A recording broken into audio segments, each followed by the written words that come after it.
Sam was born ready.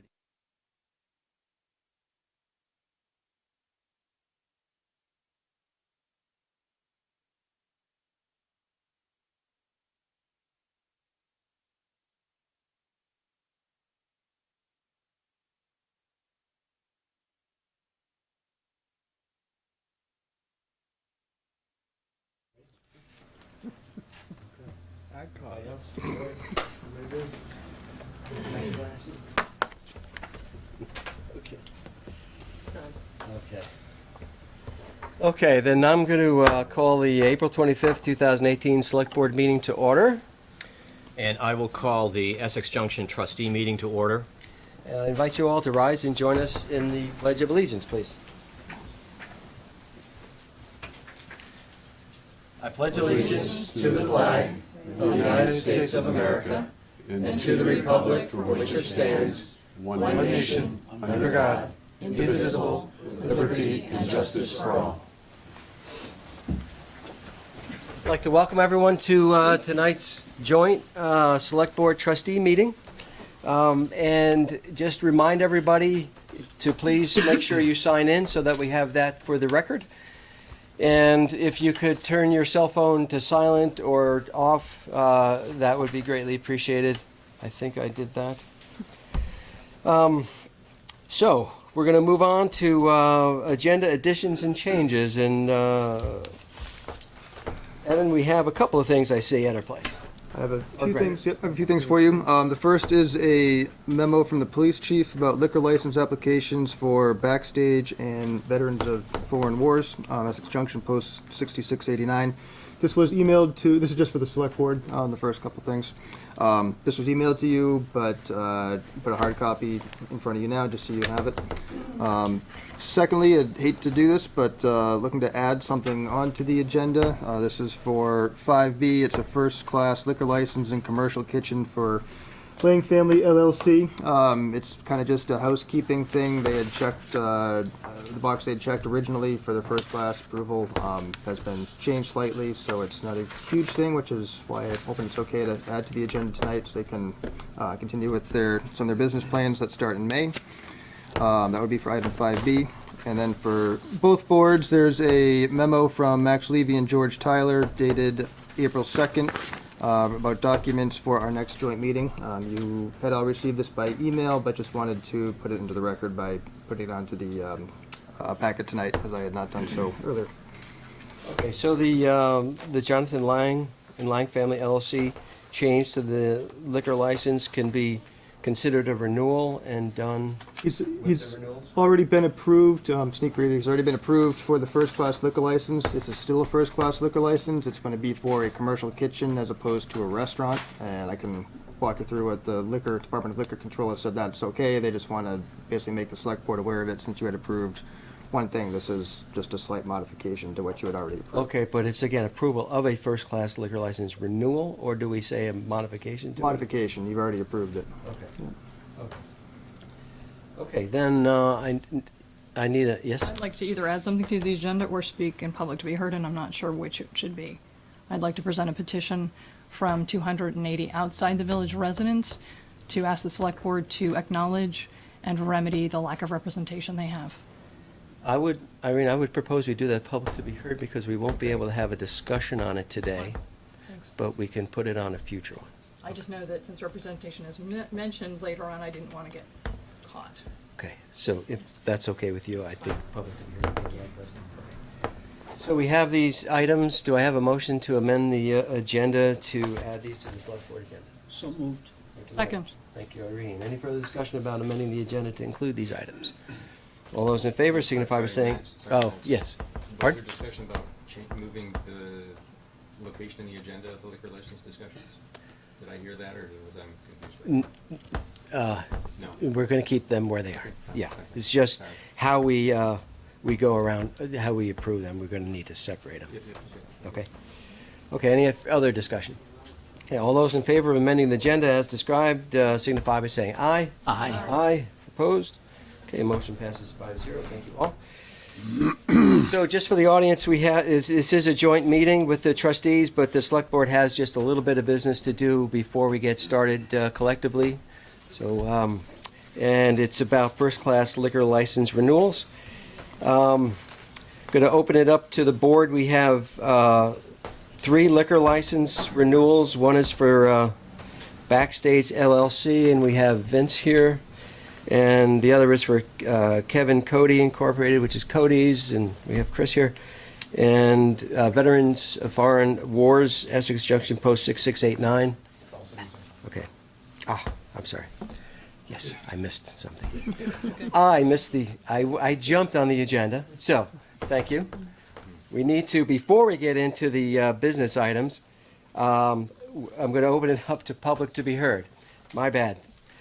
Public to be heard is a time for the public to speak to the select board on items that are not on the agenda. So I'll open it up to anyone wishing to speak during public to be heard. And if you could just state your name for the record, please. Sure, do I need a microphone or fine Pardon? just to speak? Just speak right from there, but loudly if you could. Great, well, thank you so much for hearing me tonight. My name is Mary Beth Redmond, and I am a commissioner with the Vermont Commission on Women. And I come to you, I'm a representative from Essex to the commission statewide, and I come to you tonight really to read into the record and have in the record the fact that the commission is doing a statewide survey on the state of women and girls. And I have a copy of the survey here as well as the URL that I can provide to you. But I just wanted you all to be aware of it, both in the Junction and the town, because it is an effort for us to really collect in the coming months and find out what the priorities are for issues related to women and girls. There have been some recent studies released through Change the Story Vermont that really have shown the impact on women and girls economically, that there's a lot of economic insecurity happening. And so we're really focused on inquiring more deeply into that and taking those results and having that formulate our priorities and policy making in the year to come.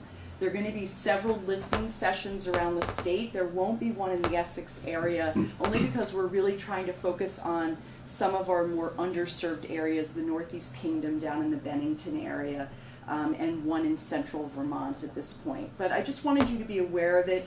Some of you have generously shared the information on social media, which I totally appreciate, and I'll provide the URL. But if you can, on your own social media feeds or wherever, please spread the word, because we're looking for as much input as possible. We just put it up a week ago, and already we have over 500 responses. So, and interestingly, the research, or what's coming back in the response, are the immense challenges elderly women in the state are facing. So that's been an interesting discovery in the last few days. So thank you for your time, and appreciate the space to make the announcement. Yeah, if you could leave that information with Absolutely. Debbie, Here's that the would be survey, and the URL is right down there. Thank you, Megan. You're welcome.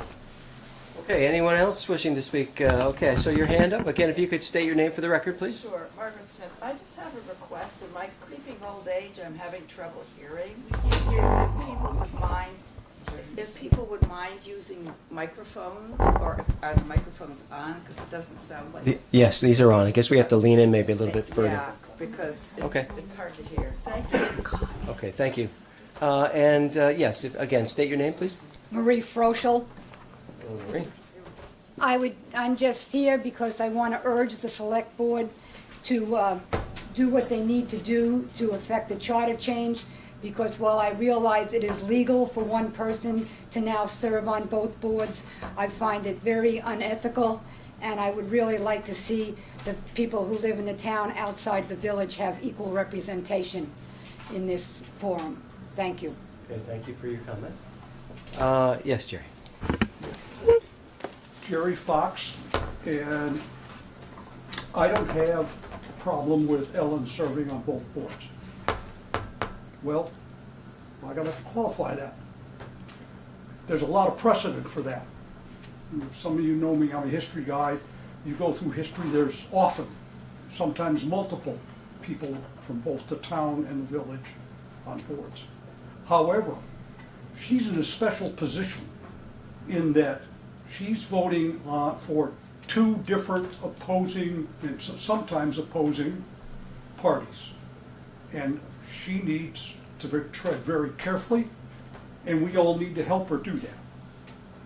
The other thing I have to say is that you guys have handicapped yourself in the way that you have dealt with the school board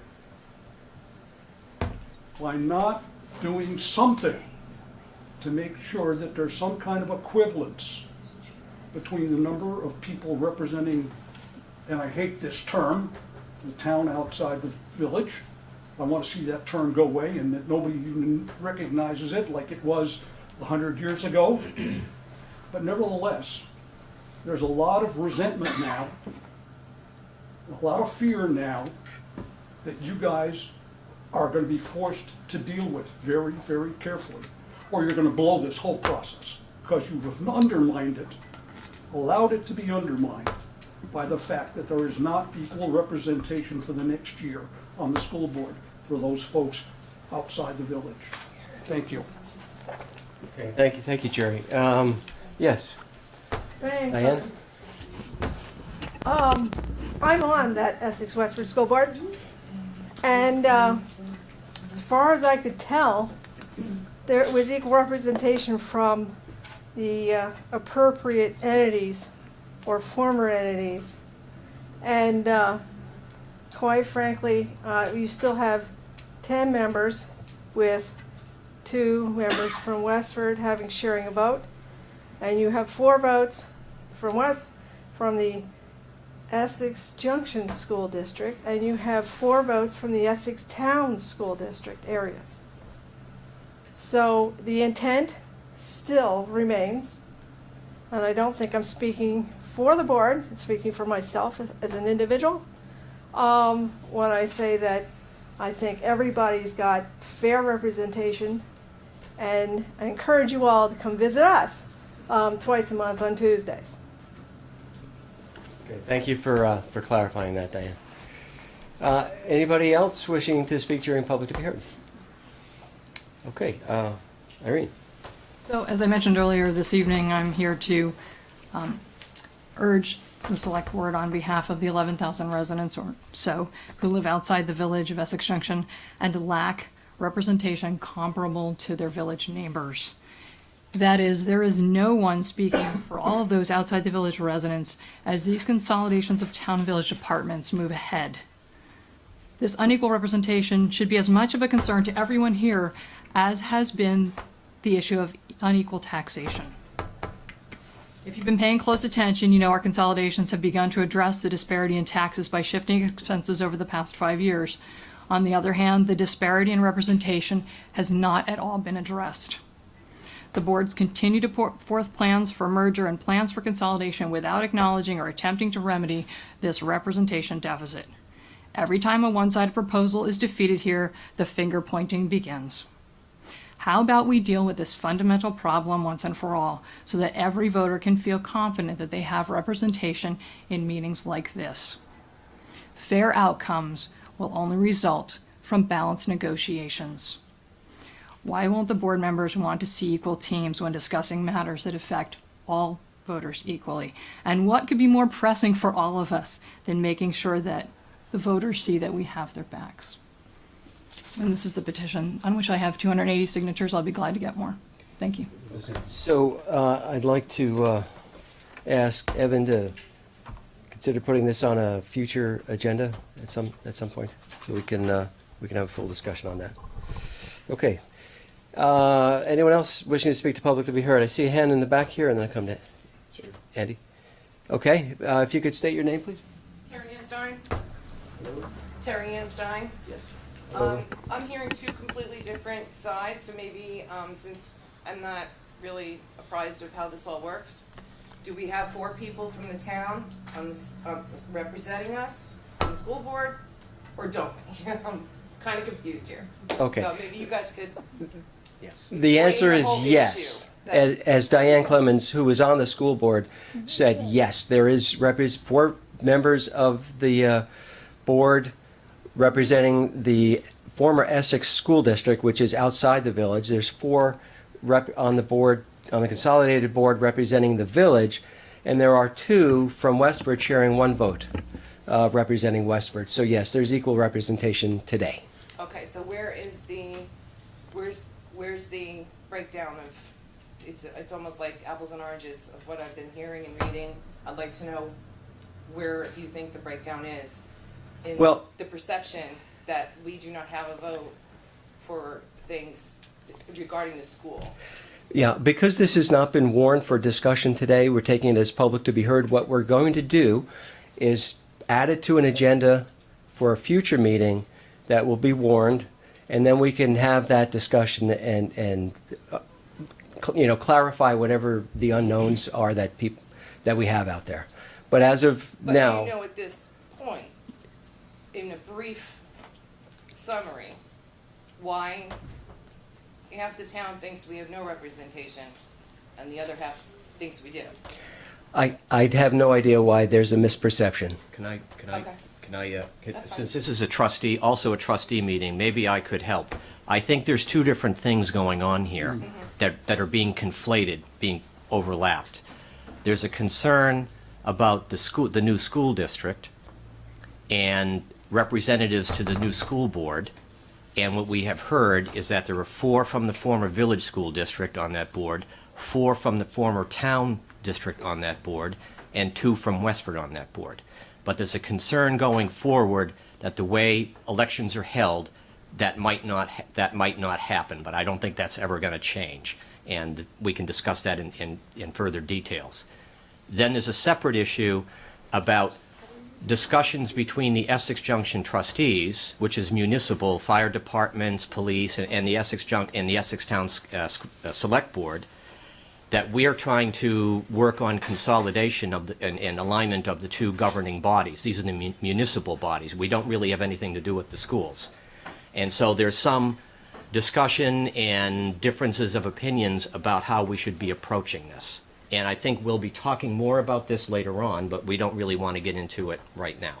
So if you're gonna add this to a later agenda, I'd like to ask somehow that I have made my opinion that when you make this change, that it's mandated that there is, like, if these people are on the school board and everybody from the town quits, that it can be filled up with people from the village or Westford.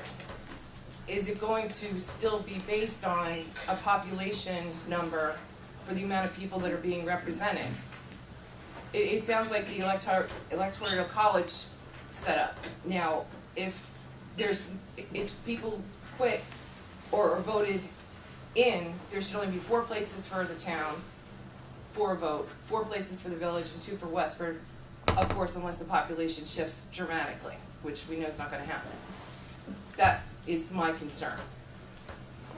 There's nothing in place today that I'm aware of in the legislature or anywhere that wants to change that. It's the 4 representatives outside the village, 4 in the village, and 2 from Westward. If all 4 from the outside the village become vacant, then you need to have 4 people from the town outside the village fill that eventually. Okay, Diane, am I speaking correctly? okay. Okay. Great, thank you. Okay. Okay, anybody? Andy, you had your hand up. Yeah, I know Irene read a statement, but I'm not sure what actually the petition asks us to do. Does okay. the petition actually, Yeah, what is it, what's it requesting? Can we at least hear that, please? Is it, Yeah, I think so. okay, is it written there? Or Irene, do you want to address it? Evan, what does the petition say? State of Vermont, Chittenden County, we, the undersigned legal voters of the town of Essex, hereby call on the select board to 1. Study current representation imbalances that are inherent in some school and municipal frames. 2. Acknowledge instances of inequitable representation. 3. Work to reform archaic, incomplete, and/or inadequate government structures in order to provide, for example, town outside the village voters an independent voice in school and municipal matters on par with their town inside the village counterparts. And number 4 and final, make this a priority. Okay, so that's That's the petition. That's something that we can have on a future agenda and have a complete discussion, but since it wasn't warned, we just take it at public to be heard. Irene? If I might add a little clarification, the select board warned the school vote this year, which is something, to my knowledge, that we have never done before. And because the scope of our control is larger than the town outside the village, the ballot that we warned was for the entire town. Therefore, people from inside the village got to vote on the seat that had formerly been set aside for outside the village residents only. And had anyone been interested in running for that seat from the village, they could have run for it. So that is the hiccup that we faced this year and that we will face again unless something changes locally or something changes at the state level, which I'm told it is in the works, but it has not passed the legislature yet. So that is what is behind this concern that more people voted on one seat than were expected to when we first agreed to merge. And from what I understand, we have Betsy Dunn here in the legislature, from what I understand, is working to correct that error that that required the select board to warn the school director meeting. Is that correct? It must be in government ops. It's in education. It's in education, so it's in another committee. Okay.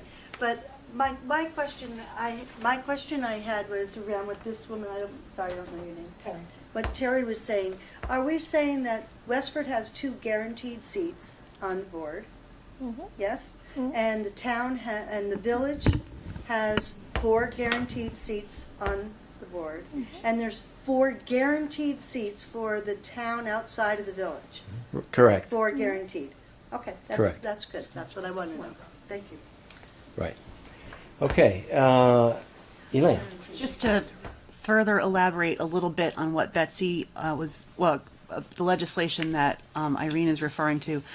Board member Martha Heath came to the select board at our last meeting and explained that the reason that voting glitch occurred was because of an error that was not noticed until it was too late at the legislative level at the State House.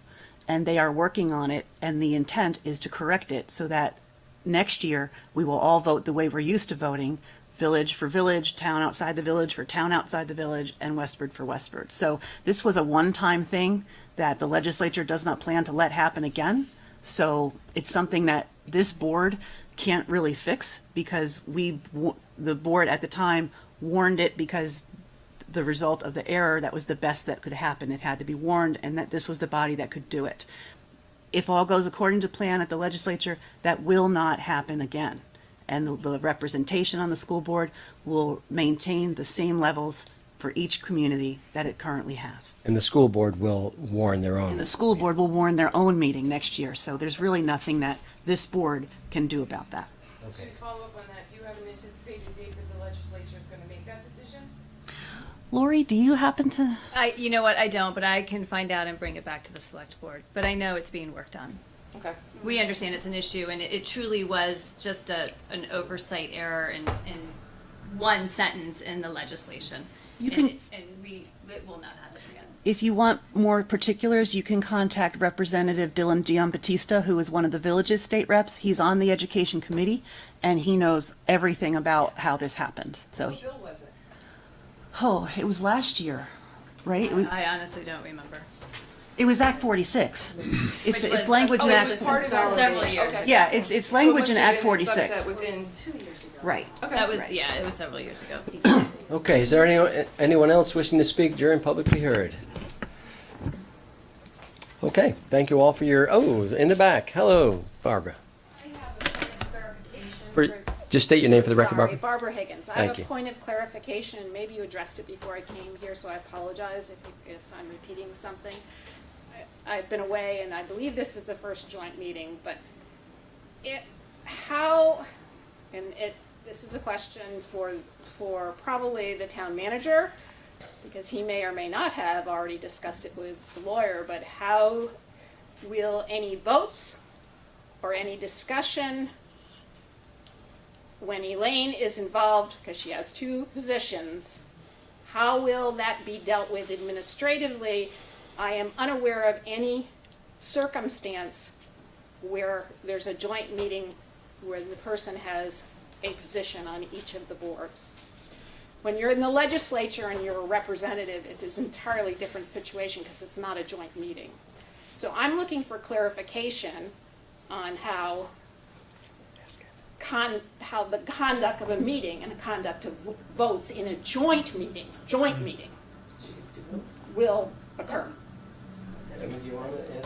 Because I, as a citizen of the broader town of Essex,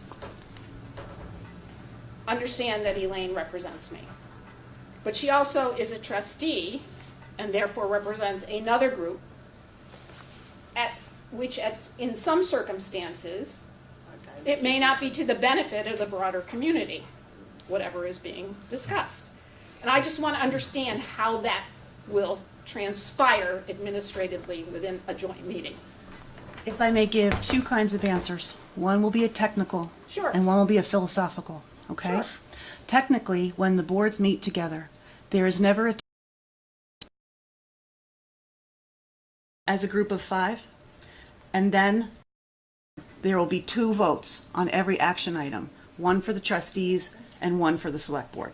So that's how that will work. There are no action items, as far as I know, on this agenda tonight to see that in action, but other than possibly an executive session. But that's technically how it will work.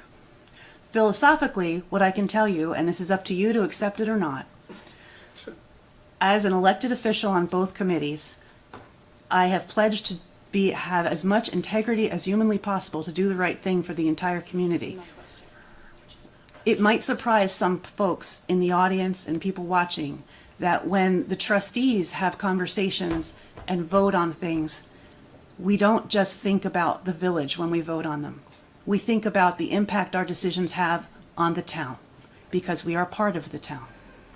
And when I sit as a selectman, I think about the impact of everything we do on the town.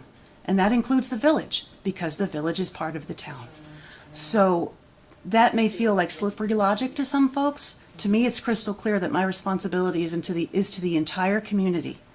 And that's pretty much the way I see it. If there was an opposing issue, would you just recuse yourself from that vote? I would recuse myself from a vote that has to do with me personally benefiting from the results of the decision, which is the rule in our conduct, or rules of conduct.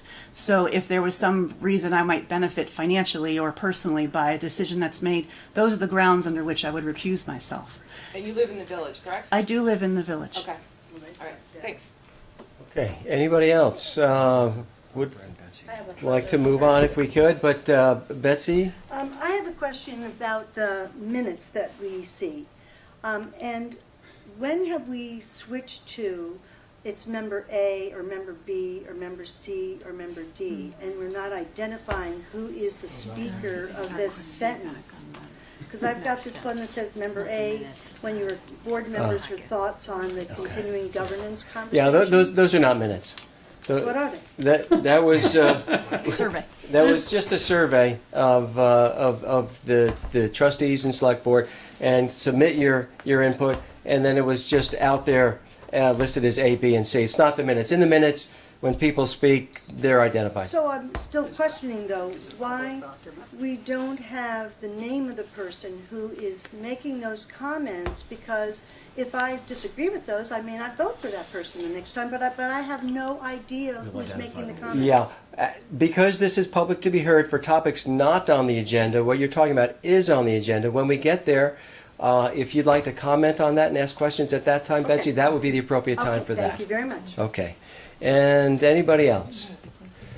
Irene? I have an email from Dylan in which he references language in S.257 that they're working to make effective next year. So I don't think you're going to see a vote on this language, for what it's worth, before the end of the session this month, next month. Because I think you pass it and then it's effective the following year, but I may be wrong on that. We can vote on it as early as early January next year and have it effective immediately. Okay. Okay. State your name, please. I'll be very quick. Mary Lou Hurley. Hello, Mary Lou.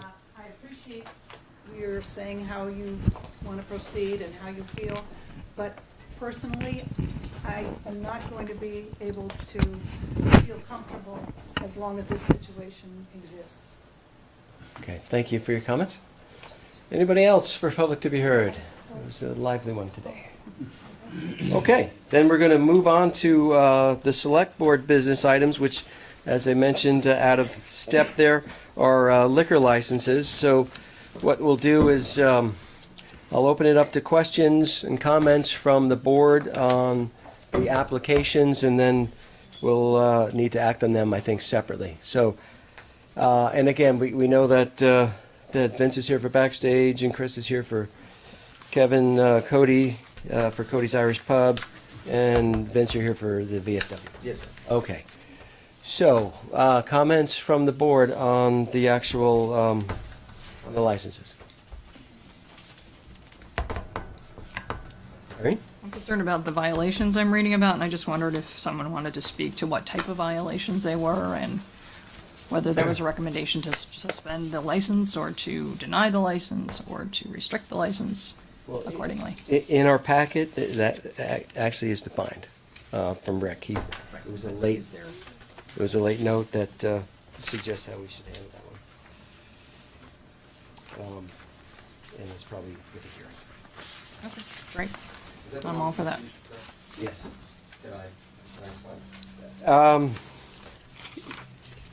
Sure. Now, what we're probably going to do tonight, Vince, is my hope anyway, is because we have this information from the chief, we don't have any details, so we're likely to, well, let me back up. As we state in the usual admonition, we take these very seriously, right? And we don't like to see any violations. Now, we understand there are violations with respect to yours, and we need to do due process. So that would allow us the opportunity tonight to say we can approve your license conditionally, that we have a hearing at some time in the very near future where then you can come back and explain whatever it is that you'd like to do. So I don't really think you need to do that tonight, okay? At least that's how I'm hoping things will go, okay? Okay, any other comments? Okay, what I would propose then is that we do the liquor licenses separately, that we do Backstage, or Kevin Cody's first, if we could, and then we can deal with the other two. Andy? I move that the Select Board approve first-class liquor license renewal for Kevin Cody Incorporated, doing business as Cody's Irish Pub and Grill with outside consumption permit. Okay, thank you, Andy. Do I have a second? Second. Thank you. Irene, any further discussion of approving Cody's Irish Pub's first-class liquor license? Okay, hearing none. All those in favor signify by saying aye. Aye. Aye. Opposed? The motion passes 5-0.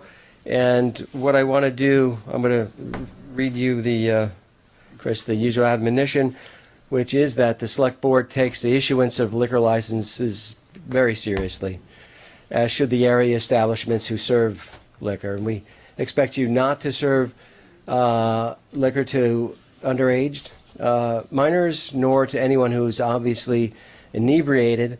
And we really don't expect to see any, we expect a continued clean record on yours. We think that's very important. We want to say thank you so much for doing business in Essex, and we wish you the best of luck this year. Well, and thank you from us. This is the end of this year. Will be our 20th year, completing our 20th year. Fantastic. We're very lucky. We're very happy, and we as well obviously take it very seriously. Take our responsibilities very seriously. So, thank you for letting us be a part of the business community here. Appreciate you being here. All right. Thank you. Have a good night. So, yes. Want to do 5P, Lang?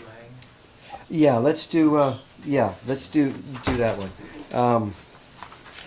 So we approved the Jonathan Lang and Lang Family LLC first class liquor license whenever, a week or two ago, on April 2nd. It was approved, and now they just updated their license for a commercial kitchen as opposed to a first class restaurant, and that's kind of bookkeeping, right? So they don't need to be here tonight, but we do need to have an approval that, for the first-class liquor license as a whole, right? We've already approved the first-class liquor license. Based on some housekeeping on their end, it actually should have been a first-class commercial kitchen. So it's still a first-class license. That's been approved. The clerk's office has worked with the Department of Liquor Control to get the details, and Department of Liquor Control is all set. They just wanted to basically make sure the select board signed off on it, was aware of the change. So if you approve it tonight, it's just, you'll be able to initial the original application, redate it that you saw that it changed. We'll send it into the Liquor Control Board, and it'll get processed. Okay. So do I have a motion to approve the Jonathan Lang and Lang Family LLC first-class liquor license to go from a commercial, to be a commercial kitchen as opposed to a first-class restaurant? So moved. Thank you, Mike. Do I have a second? Second. Thank you, Andy. Any further discussion on the modification of the liquor license for the Lang family? Okay, hearing none. All those in favor signify by saying aye. Aye. Aye. Opposed? Okay, motion passes 5-0. Excellent. So, on the, as I mentioned before, we have these violations that are before us. At least we don't have the details, but we do. Can we remove from the VFW application at this point? I will no longer be commander in another 30 days. My replacement has already been elected. Okay. But the licensing falls differently than our elections. So I've been there for 3 years, I've been on the license for 3 years, but Right. I won't be there. The quartermaster is also on the license, he is still there. Okay. But as of today, that you're on it, though. Is that correct? I was on the old one, yes. Yeah, which is valid today. Yes. Will a new application be submitted? Not if we can't get it approved before May 1st, no. We can. Subsequently. We can, yes. Mr. Chair, I don't think you can do that because their liquor license is before us. It is going to the state. The question I guess I would have is 2 people necessary on the application? But I believe there's a first, and you're the second. Correct. I'm the only one on my liquor license. Okay. So it only requires one. If it is only, if that's the petitioner's request, we can honor the request. Okay. For VFW to strike For VS Vince from. What we would ask for him to do is, you can take it on his word, we'd ask for a letter from the petitioner stating that is his request. Okay, and we You would. can act upon it tonight, subject to that letter being done. Okay. Mike? What about the April 30th deadline? What does that do to a change in leadership, for lack of a better phrase? You have you have a person who's on the application telling you he no longer wants to be on the application.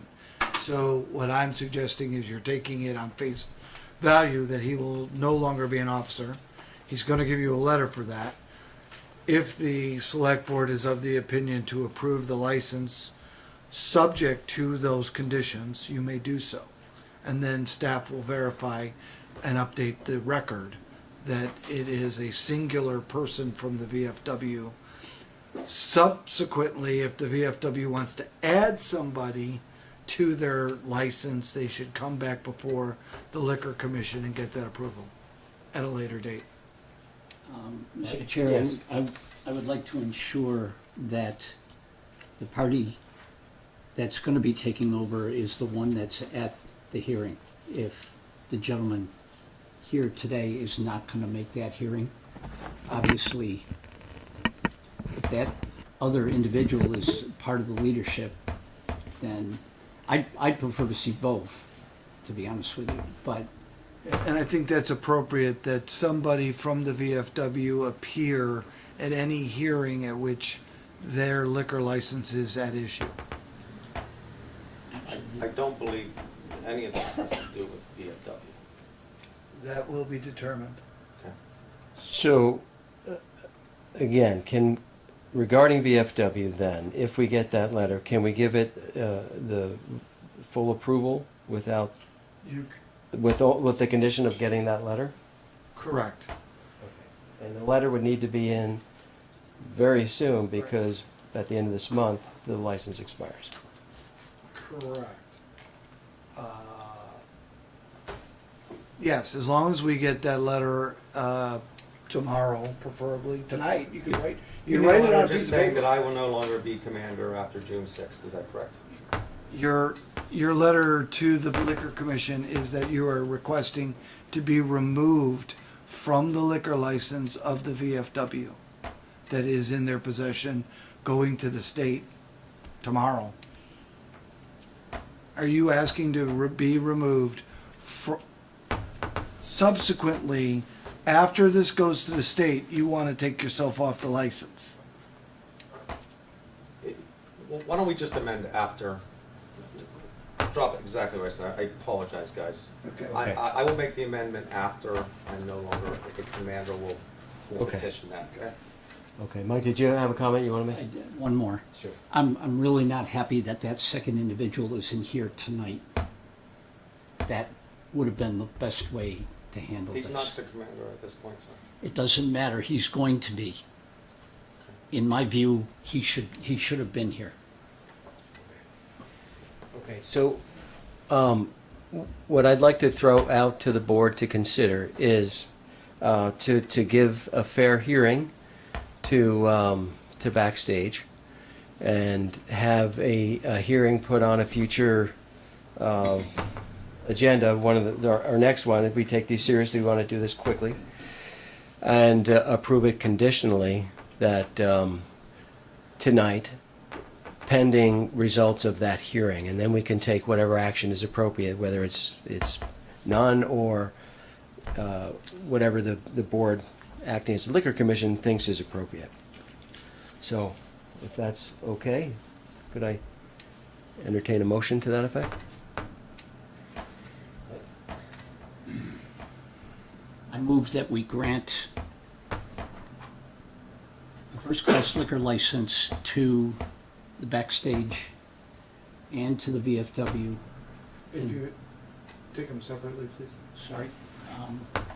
Let me start again. I move that the Select Board conditionally approve a first-class liquor license for the Backstage Pub.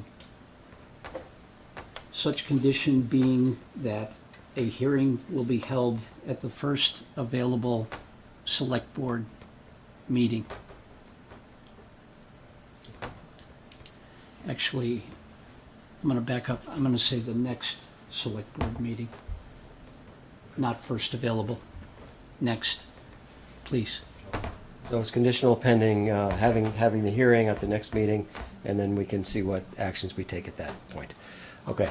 Thank you, Irene. Any further discussion? Andy? Maybe this is a nit, but do we have to mention outside consumption permit? Yes. Yes. I'll accept that friendly amendment. Good catch. Thank you, Andy. Yep.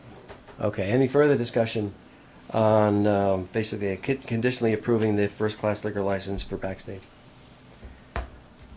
Okay, hearing none. All those in favor signify by saying aye. Aye. Aye. Opposed? Okay, motion passes 5-0. And then for the veterans, do you have some different way to handle that I one? just want a separate Have it motion. separate? You may want to motion that differently than you did Backstage. I don't know, but I figured I'd give you the opportunity if you wanted to craft it differently. Okay. Anyone want to take a shot at that, what that might look like? So it's a conditional one that a different person is put on the license? Or, Mike? I'll give it a Take a go, shot? but I'm going Okay. to ask my fellow Select Board members to weigh in with friendly amendments if they feel that they're necessary.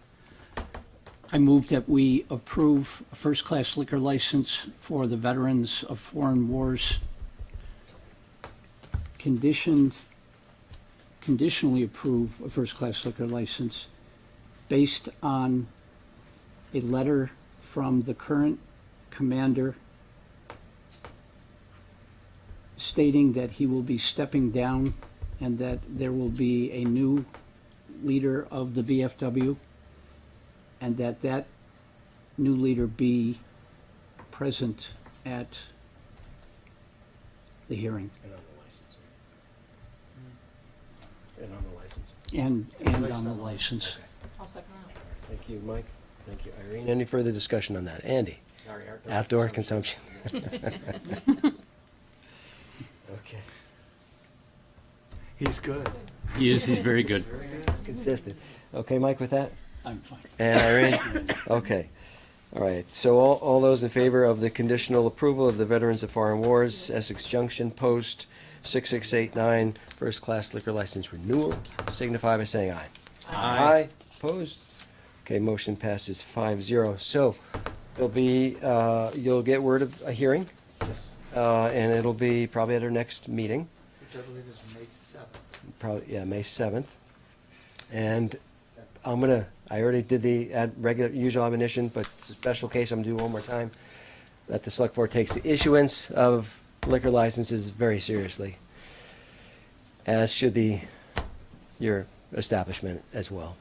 And not serve minors, alcohol to minors, nor anyone who's obviously inebriated and could pose a danger to society. We really don't like to see any violations of any kind, but we'll have the opportunity to hear from you on May 7th, and hope things can work out. Okay? Thank you, folks. Thank you. Okay, that took a little longer than usual. So we're going to move on now. We're going to bring in the trustees now to the joint meeting together. It's now, I guess, by definition, 7:05. By definition. Yeah, by definition. So 6A, we have managers' personnel updates. Evan, and I think to have a complete discussion, we probably should go have personnel matters discussed in executive session. Can I, while Evan's looking for the answer, let me note that the trustee agenda is a little different because we didn't have the same, so our numbering is a little out of sequence. Oh, You okay. guys all get that. but I Okay, just wanted in case so we for can just say the folks. next item then is. Yeah. This is just for informational, pretty much what's going on in the organizations. Some of it relate to alignment, some of it is just a notice of some people that are leaving our organization due to retirement. So I just wanted to give you a little bit of a heads up. So there's really not much need for, if you do want to discuss it, it's not anybody specific. You could talk about generalities of position. Names listed, though. That's one person who's retiring. But, okay, and we also mentioned some people who got awards, so. I just wanted to add, I put in the, it was me who put in the option for executive session. It's kind of just a standing, if you're talking about personnel, I like to put the option out there. I don't think you need it in this case, but the option is there. For some reason, the board decides. We don't talk about there's certain personnel items that we don't talk about in public. But if the board's comfortable and the trustees comfortable with open meeting, then transparency is always preferred. Yep. So, okay. At the village board, we talked a little bit about the human resources director, adding 2 items to the essential functions. Team building and succession planning was asked to be added. Happy to add that to the job description. Go through my notes. In the assistant to the manager communications position, I'll put my glasses on. Under essential functions, under the second bullet point, we would add minutes taking. Sometimes we need somebody to be the backup or the backup or the third backup. So we're going to add minutes to the duties.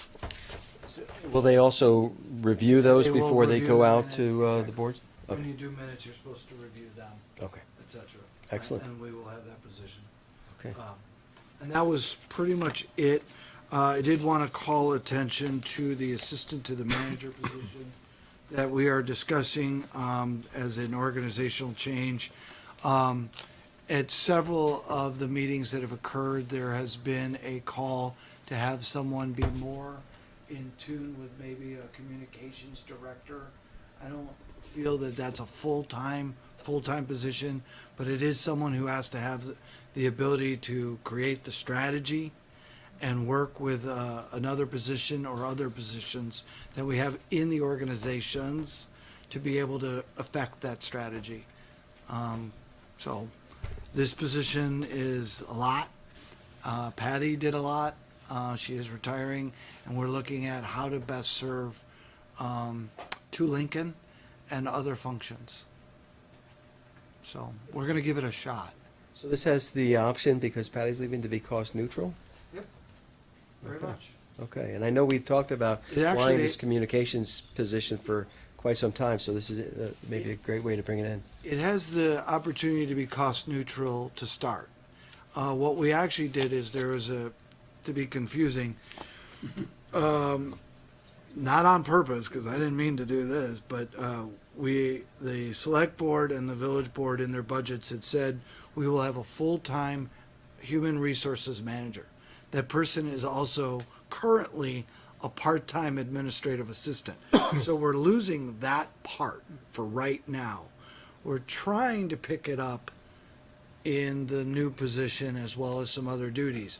We want to give that a shot and see how that plays, and if that position can in fact also provide some of the administrative assistance that that position, as Patty did for me so far, but also maybe pick up a little bit for Greg and others, and see how that plays out. And we'll see. We still have that extra half position in reserve that we're not looking to fill right now. Thank you. I just wanted to say, I've been asking for the communications position for 3 years. Thank you so much for making room for it in the budget and the staff. It's outstanding. Thank you. You're welcome. We'll be filling it in September. So, yeah, and we really do. And, as I mentioned in my interviews and things, I've mentioned it to several people that I've met. I think the village and the town have a voice. You have things to tell your citizens and listen to them. They may not, except for tonight, they may not all come out to village or town meetings. This is a big crowd for certain meetings, but there's 20,000 residents and businesses, and only a few come out. So, but they do have a voice, and we want to figure out how to get that voice heard from us, and then how do we get our messages out to them in a timely manner, in an efficient manner, and I think someone dedicated to it, working on it, is the best way to at least start to address that. Okay, great, thank you. Any other comments on the discussion? Irene? Evan, the assessor's retirement that's upcoming, have you thought at all about how wide a net you're going to cast for that? Will it be an in-house only search? Do you have any sense I yet? haven't stopped crying. Okay, thanks. If the personnel rules would let me hold on to his leg, no, I have not. Okay. Any other questions? Andy? The HR director job description mentions town quite a few times, and I think that it was intended to be a town and village support, so just. Yeah, I mentioned that actually in a lot of our job descriptions, we need to go back through it. Those where they're shared positions need to go back and put in town and village. Thank you. He's well aware of his work to be done, since some of the first things he's doing is filling village positions. Okay. Anybody else? Clarification or further discussion? Thank you for putting those items in there. It's good to keep abreast of all the good things that are going on. Nice to only sort of have to do it once. So thanks, Evan. Well, Evan, you're not off the hook yet. Yeah. Okay, so now we get to the other piece here, and we're going to be hearing about the staff work plan and consolidation and alignment. Consolidation being a controversial issue, we'll just call it alignment for now. Okay. Okay. But based on the meeting we had, the joint meeting we had on the 24th, with a lot of public dialogue and some board dialogue, and other discussions, and also for ongoing historic reasons, we charged staff to come up with some kind of, first of all, to digest what happened on the 24th, to look at the facilitator's notes and her summary, and to sketch out for us, for both boards, a kind of a plan for how they might proceed with alignment in the coming year or years. And so now I'll hand it back over to you. Thank you. Okay. In your packet is a memo. It is got my name on it, but by no means is it just mine. Staff, Greg and Lauren as well. Many people helped me craft this because, you know, I'm here 2 months. You guys have been at this a little bit longer and have had many meetings. And so one of the first things that you'll note in page 1 is... Yes? Is the select board meeting over? No, this is a joint meeting of the trustees. Tonight's purpose is the trustees and select board joint meeting. The select board had a couple of liquor licenses to deal with prior to that, but now we're into the joint meeting. Yes. So the select board met on the liquor licenses. The select board is continuing to meet. We haven't adjourned. So it's a blended meeting. It's now a joint meeting. Yes, it's a blended meeting. In The which trustees. the select board is making decisions, select board decisions that are apart from village interest, correct? The select board will make decisions that the select board, that affects the select board, that come to the select board. Trustees will do ones that, to come to them. We don't do a blended vote. They're always separate. In the past, when I was on the board, we would adjourn a select board meeting, and then we would go into a formal joint meeting, and they were actually 2 different meetings. So, have you changed? We called to order the select board meeting. I'm and we sorry I ca- was late. And we called to order the trustees meeting. We're doing those simultaneously. So both meetings, both the trustees and select board meeting are going on together. They've both been called. They both have to adjourn separately at the end. Okay, Evan? Okay. So you'll see on page 1, one of the things that I felt was necessary was to put together an alignment group of employees. By no means is it exhaustive, but what you see here is, but I wanted, if our goal, which you see down in, you know, so we put some people together because I want this exercise and this workload not to be just done by the unified manager. This is an organization-wide activity. As Lauren can attest from the finance department, and Greg and others can say, when we look to put departments to work together, there's lots of details about how that works, whether it's in their contracts, their association contracts, or pay and compensation, or work rules, or IT. You can go on and on. So I wanted more than just myself thinking about it and working as a team and as a culture to do these things. So you see that. And then through that, we started talking about what would our goals be. What are we trying to achieve as staff for the boards, and what would be the right outcome? So you'll see those points as we move down that list. And it really starts to help us as a staff focus on what the task at hand is and what we should be focusing on. It also gave me some great insight into what the boards could be doing as your work plan to help along side by side. We're doing things, inside and underneath, the workings, and you're up at policy and giving us direction, which comes somewhat next. The second one you see is the Public Works. Here's a little bit of an update. 3 years ago, you did a memorandum of understanding of the town highway and the village public works department to start aligning, start to work together. Back in the fall of 2017, you received a report from the group saying that they were working, they were making great strides, and that they would look to continue that alignment and that process. And in the coming weeks, you would see a draft of a MOU to extend that relationship. Dennis Lutz is working on that.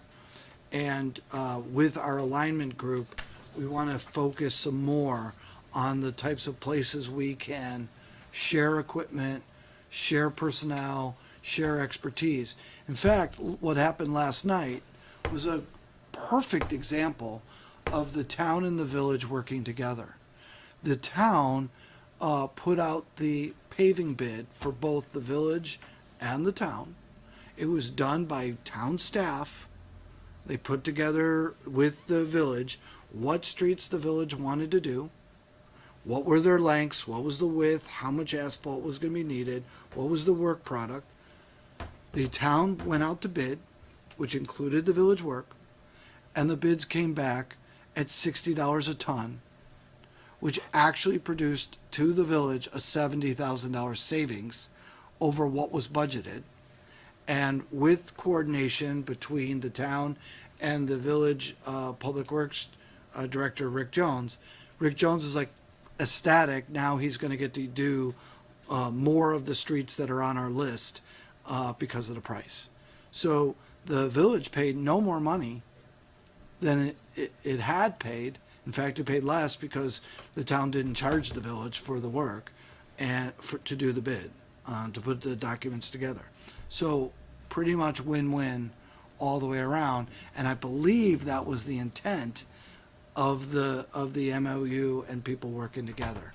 And the beneficiaries are both of our the municipality's residents and businesses.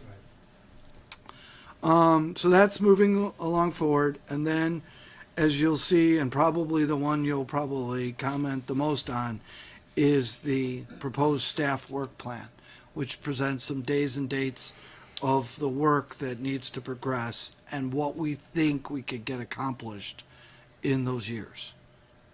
And then in the back, there is certainly what the village board and town select board could consider to be working on, which is page 3. First of all, of course, you have, I could read it for the people who may not have it here. Tax equalization. You know, that is going to be a big issue, and it does need to be addressed. And I don't think it should sit and wait, but it should be an ongoing discussion with the boards and give direction on what you may want to do with that. Obviously, you've hired a unified manager, and you are required to jointly provide goals for that manager, which is also on the agenda tonight. That would be wonderful if I actually knew what your priorities were, so that would be nice. I generally do, but it's better if they're specific, especially if you're going to evaluate me on it at some point. I'd like to know what that is going to be. Yeah.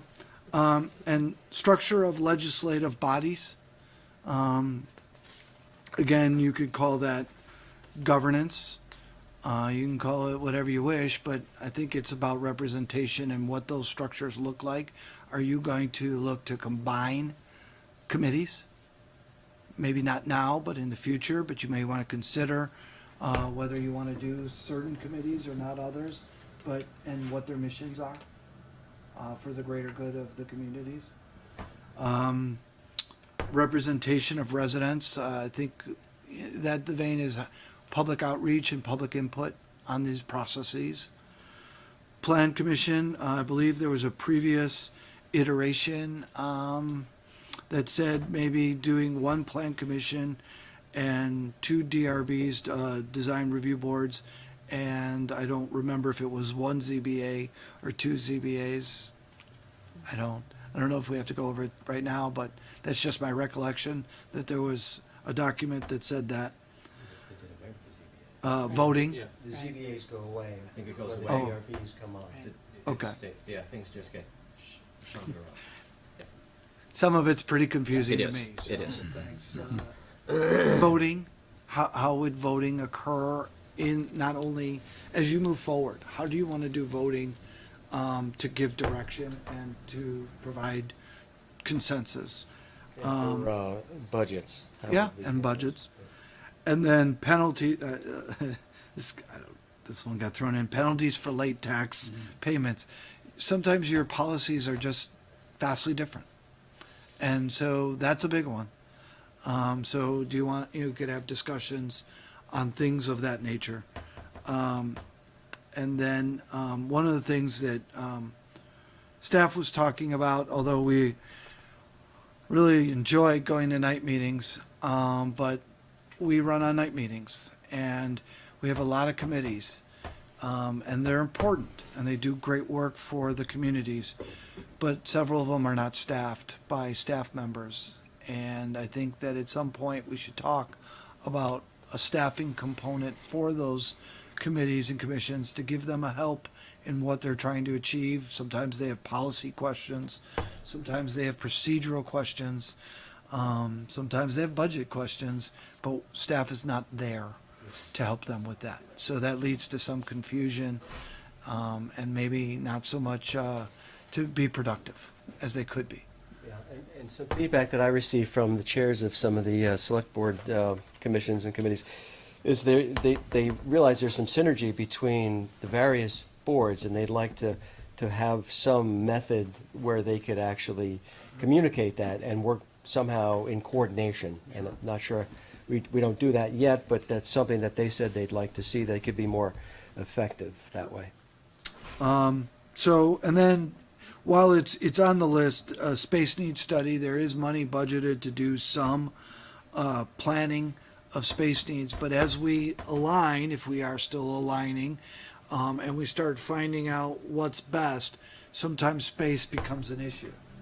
For instance, this part-time administrative assistant is supposed to help the administration department.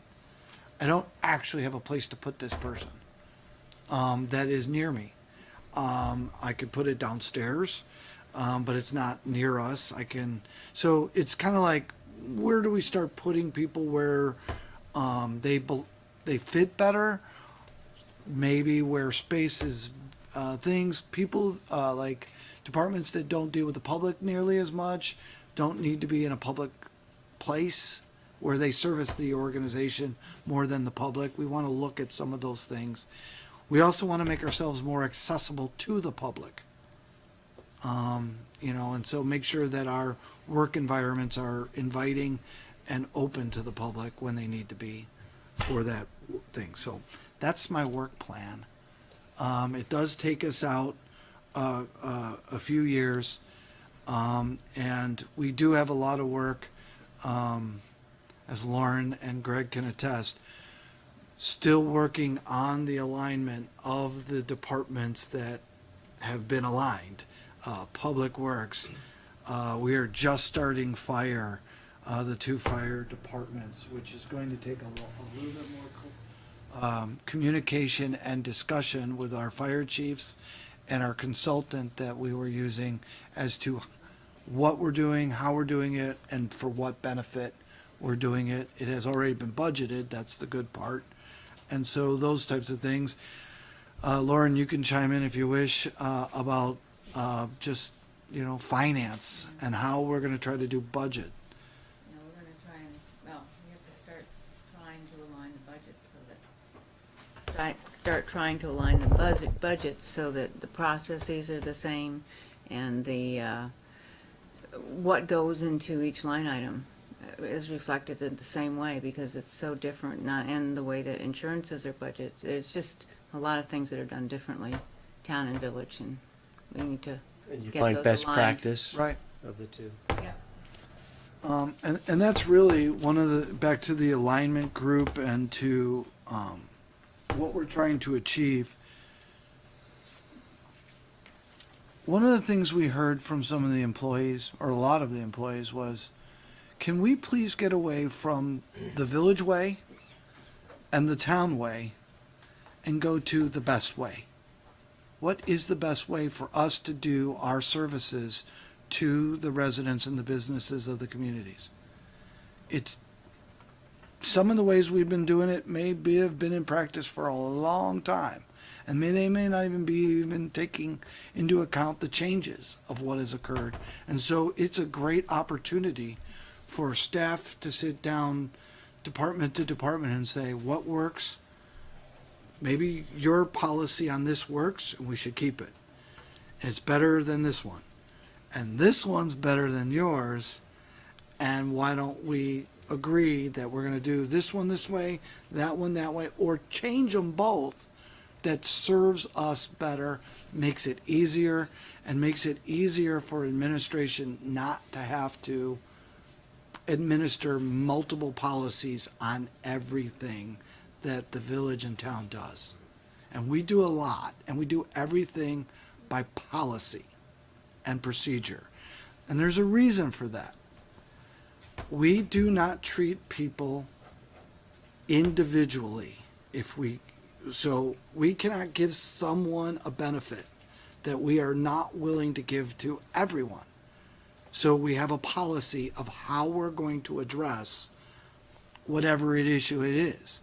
We can't treat somebody's taxes different, whether they're in the village or the town, or a man or a woman, or a senior or a middle-aged person. It is what it is in the policy, and that's how we have to keep addressing things, or we will get in trouble. And so that's how we look at these. We plow streets. We have a process and a procedure. That's how we do it. And there's a reason why we do it that way. And we can go on and on, but I've taken up a lot of time and I'll answer questions. Okay, it's great work plan. So yeah, why don't we? Anyone have questions? Trustees? I think just to take up on the last point, Evan, you're right. There's sort of the area in village and town procedures that are non-policy kinds of procedures, but there are procedures that are spelled out in specific policies. And just for everyone's assurance, when it comes to changing something that's in a town policy or a village policy, you're going to have to come to the board. The board's going to have to vote to change the policy. So I think Absolutely. I'm just reiterating what you're saying so that we have some understanding of some giving everyone comfort level that there's where representation is concerned, policies aren't going to be suddenly switched, anything like that. This is all going to be done in the public. Policy alignments, policy changes will be brought to both boards, debated. Each board votes on its policies independently of the other board. So I just want to make that clear. And when there's money involved Yeah, absolutely. as well, that has to be addressed. Let's check some balances.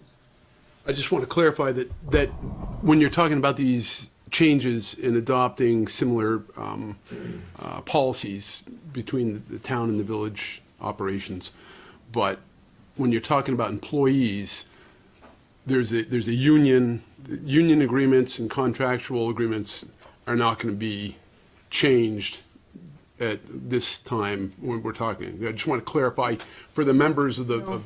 No, not at this time.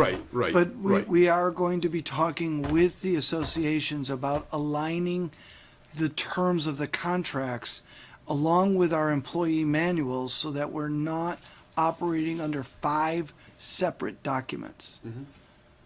I'd like to get it down to under 3. Yes. Mm-hmm. Yeah. So would Lauren.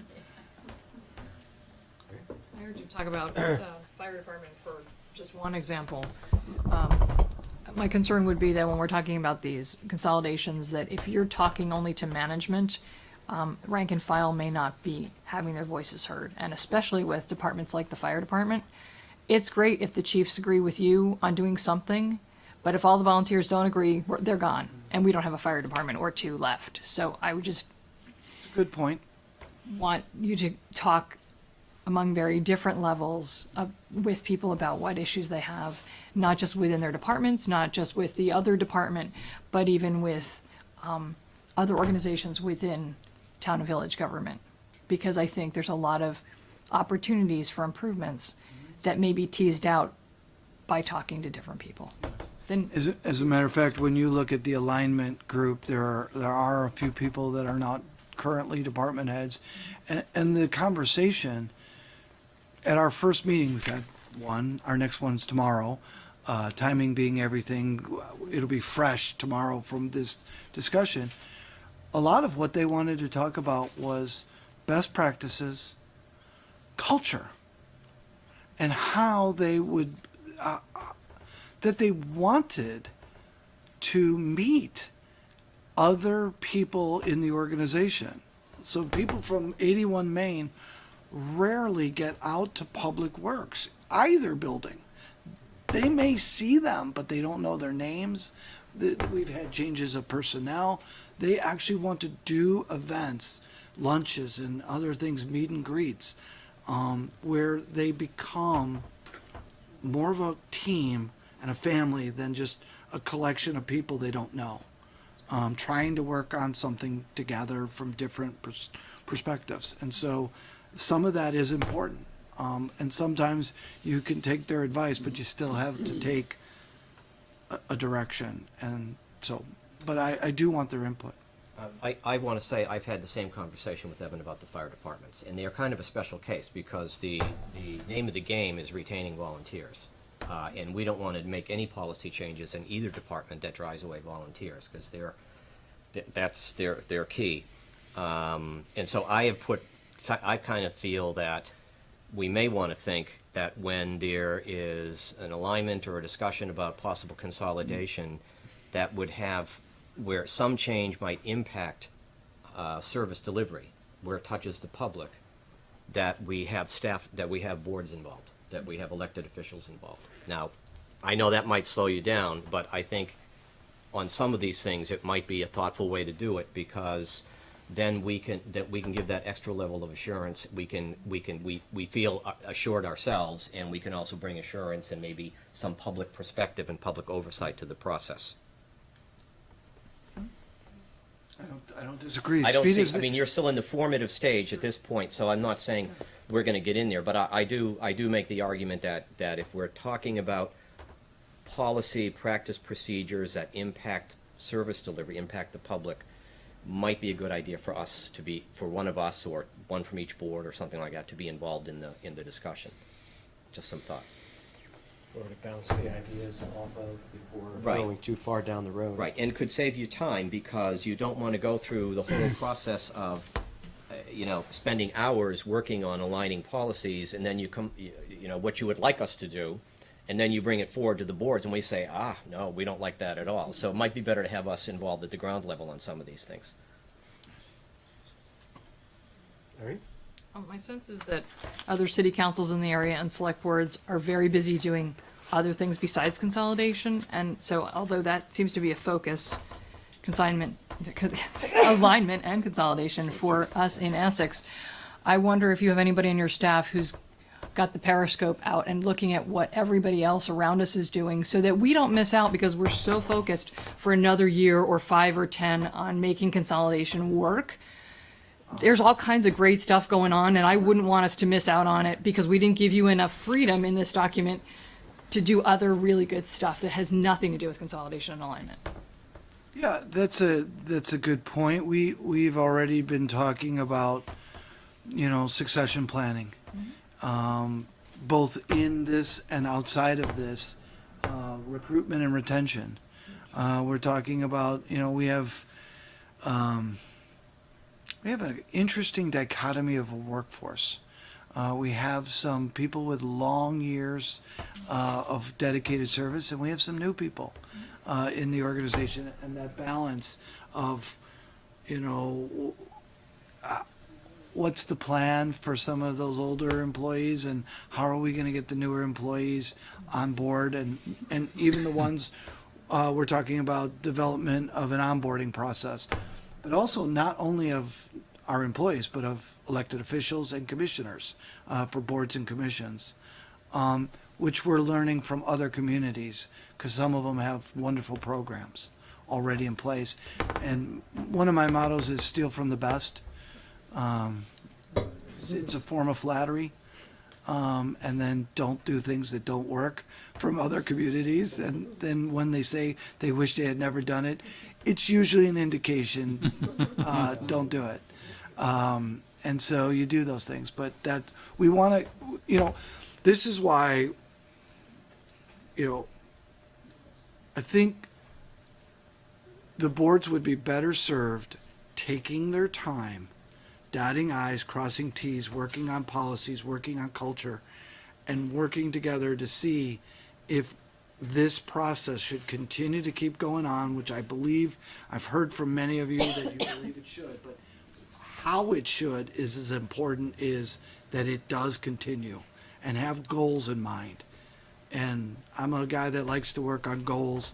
If you tell me a goal is to be done by this time, I will move heaven and earth with our staff to make it happen.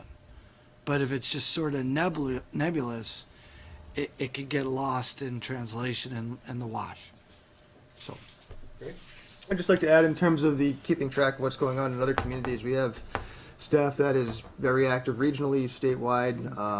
We've got Public Works are some of the leaders in stormwater. There's the Regional Planning Commission organizes a lot of events around planning, transportation, stormwater, that our community development departments are active in. Public Works is active, Highways active. Evan and I had lunch last week with other managers in the area. Sarah, our Assistant Finance Director, is the president. She's on the President-elect or president? President of the Vermont. You do have to. Government finance You do have to bow to her. Government finance officers, our recreation directors on the state recreation board. So we're certainly keeping apprised of other stuff in addition to doing the consolidation. Walk, chew gum, pat your head. We gotta. Pat yourself on the back. No. Yeah, that's fine. It's fine. It's all good. Trustees, any other comments about this at this point? I just have a couple things I've been really excited about hearing from you today. I've heard you mention, building a team and not necessarily doing things the village way or the town way, but doing things the best way, which it's great to hear that. And earlier talking about trying something with one of the new positions. That flexibility and that willingness is great to hear. And then on a slightly different note, in looking at the work plan, knowing that we've talked a lot about consolidation, we've talked a lot about some about charter changes, we've heard about representation. In looking at the timeline, one of the things we've also talked a lot about is how we don't have a great turnout when it comes to actual voting, when it comes down to participating. So in seeing FYE 2020, it makes me think of the election coming up in 2020. I'm assuming that there's going to be quite a few people who might want to participate that November for elections. If we could also align any kind of charter changes with that date, could really be a great way to entice many, many more people to participate and have a lot of people participate in an election for municipal purposes that they typically wouldn't. It's funny, I'm laughing because I was like, what election in 2020? Never mind. Never mind. I was thinking, what municipal election do we have in 2020? There's some others. Never mind. Right. Something else is kind of, yes. But instead That's of an us- interesting. Because typically we tend to ask people to take time out of their day and come to us. Let's go to when they're already going to be out voting and try to have them vote on things that concern them very, very directly. Okay. Good suggestion. I'm sure voter turnout will be much higher in November of 2020 than in local election. I think one of the statistics Probably. certainly bears that out. Right. Yes.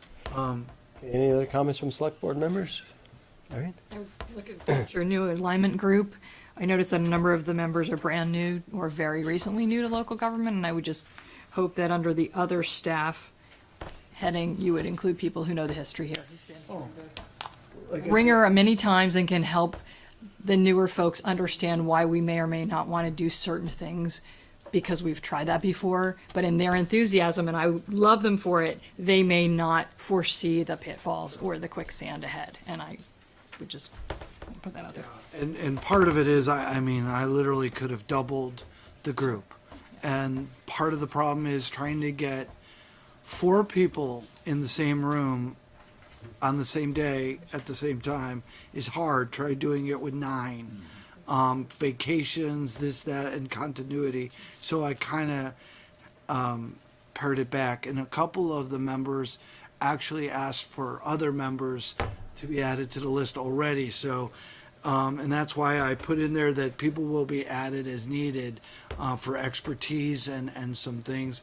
I will, I know this is going to sound, I don't even know how it'll sound. We have Jeans Day on Fridays. We allow jeans to be worn at work on Fridays. That's just our culture, what we allow. Everybody was worried that when I came here, I was getting rid of Jeans Day. It also was bad because on the first Friday, I didn't wear jeans. I apparently didn't get the memo. And but one of our employees came up with an idea to try to build camaraderie.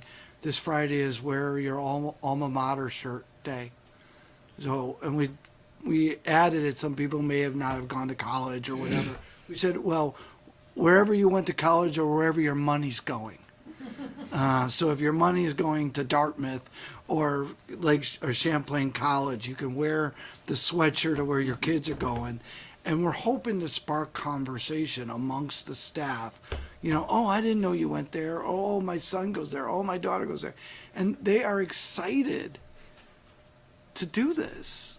And okay, great. We'll try anything. Nobody gets hurt, I hope. You know, unless they're Duke, North Carolina, or whoever beat Vermont in the NCAA tournament. So that's just some things that are going on. Build better relationships, so that's good. Okay, any other comments from the select board on the staff work plan? Okay. Want me to do this one? Sure. All right. So now we are moving on to trustee and select board comments about our part and our vision of how we'd like to continue the discussion on governance. And we had asked when we had the meeting on the 24th. Max and I had ended the conversation by saying to everybody, would you all like to? Everyone going to continue this? Yes. Everyone said yes, and then. Would you all like to send us your ideas about what we should do next? Mm-hmm. And everyone said yes, and then we sent out a reminder, and we got 4 responses. I'm one of them. I will admit now, I'm member D. That's me. I'm very wordy. The biggest, longest, most verbose one is always me. And the least verbose is me at member B. And so what I would like to, go ahead, Evan, you want to explain why you did it? That explains, that defeats the purpose. Yeah. It was meant to be not select board or board, it's just a thought. But okay. I get it. Transparency. Well, what I was thinking of doing was just, once again, to try, but to have everybody, and since there are 4 of us who submitted, and the rest of us decided not to for various reasons, what we won't go into. But I thought that maybe you'd like to talk about it now. Maybe we'd go around the room and just everybody give their thoughts. But maybe that's not a good idea. I think it's a great idea. So Greg. Just want to quickly point out that in my copying and pasting of the comments that came in, I screwed up, and mysterious member D, who's been described as George Tyler, there's a line at the bottom of yours that got attributed to member C, so you can cross off that last line under member C. That's fine. But would everyone like to do that? Would that be a good way to sort of break the ice on this? Sure. And who would like to start? I'm A, so I will start. Go for it. I'll read what I wrote for those who don't have it, and then I'll just explain it a little bit more of it. I know there's a lot we need to accomplish should we continue to consolidate, but I feel a most important step is to address the elephant in the room, taxes. We need a full understanding of costs associated with the remainder of programs and departments to consolidate, how they would affect each entity, and thoughtful solutions on how to resolve to ensure residents from both communities will continue to support consolidation. If we don't tackle the money/tax issue, we may be spending time working towards the status quo. If that is the case, I would like to learn that sooner rather than later, that a full consolidation is not going to happen and move our attention to other important matters. We could still continue to work on joint communications and improving what is already consolidated. If we can find a solution to the tax equity issue, then I would like to address board governance prior to consolidating any more departments. And so just to give you just a couple quick more sentences on it. I am fully supportive of what we have done so far. And if that is all we do, I would recommend that that's the status quo. We don't go backwards. That's not what this is intended to be. But I do think there are two major issues that we need to address. And one is tax equity, and one is representation. And we only do that one through a discussion of how we would govern these communities together. And if we don't do those now, I feel we are just spinning our wheels, and a year from now we'll be back having the same conversation. And I know, at least speaking as a village trustee, we have a lot we could be doing besides this. And we've talked about creating a board, a downtown redevelopment board, a business association. You know, there's a lot that I'm sure the town wants to do. So we need to be clear in our direction, really work on the hard stuff now, decide how we're going to move forward. And if we're not, then we're not. That's all I've got. So before moving on to the next person, should we just open that for comments, or what do you think, George? Well, if someone has a comment, I think, anyone have a question or comment, or do you want to, should we just keep going and just go around, keep going around the horn? And I don't want to put anyone on the spot. If someone doesn't feel like talking about this, I don't want to put anyone on the spot. So, any volunteer to go next? How about that? I'll put in my 2 cents. Yep. I agree with a lot of what Lori says. I'm a little more interested in moving more slowly and deliberately on a department by department basis. I realize that tax equity and representation are the two biggest issues that we have to deal with, but they break down into smaller things. And I'm happy to see what Evan had on his work plan, which was that the staff is going to continue working on aligning departments within the organization that have already begun their alignment.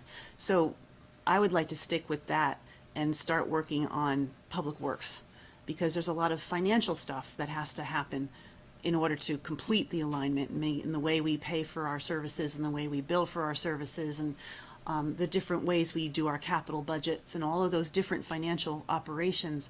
That's some heavy lifting, and some of it will touch tax equity, but most of it will touch just the finances. And so I'd rather tackle that one big project first and then move on to the next one, as opposed to trying to impose a blanket solution to both issues at one time, because that's too easy to fall apart. And if we do it a little bit at a time as we go on, we will get closer and closer to the goal. And the more we work with smaller chunks, the better we'll get at the subsequent chunks. So that's my 2 cents. Oh, I'm sorry, one more thing.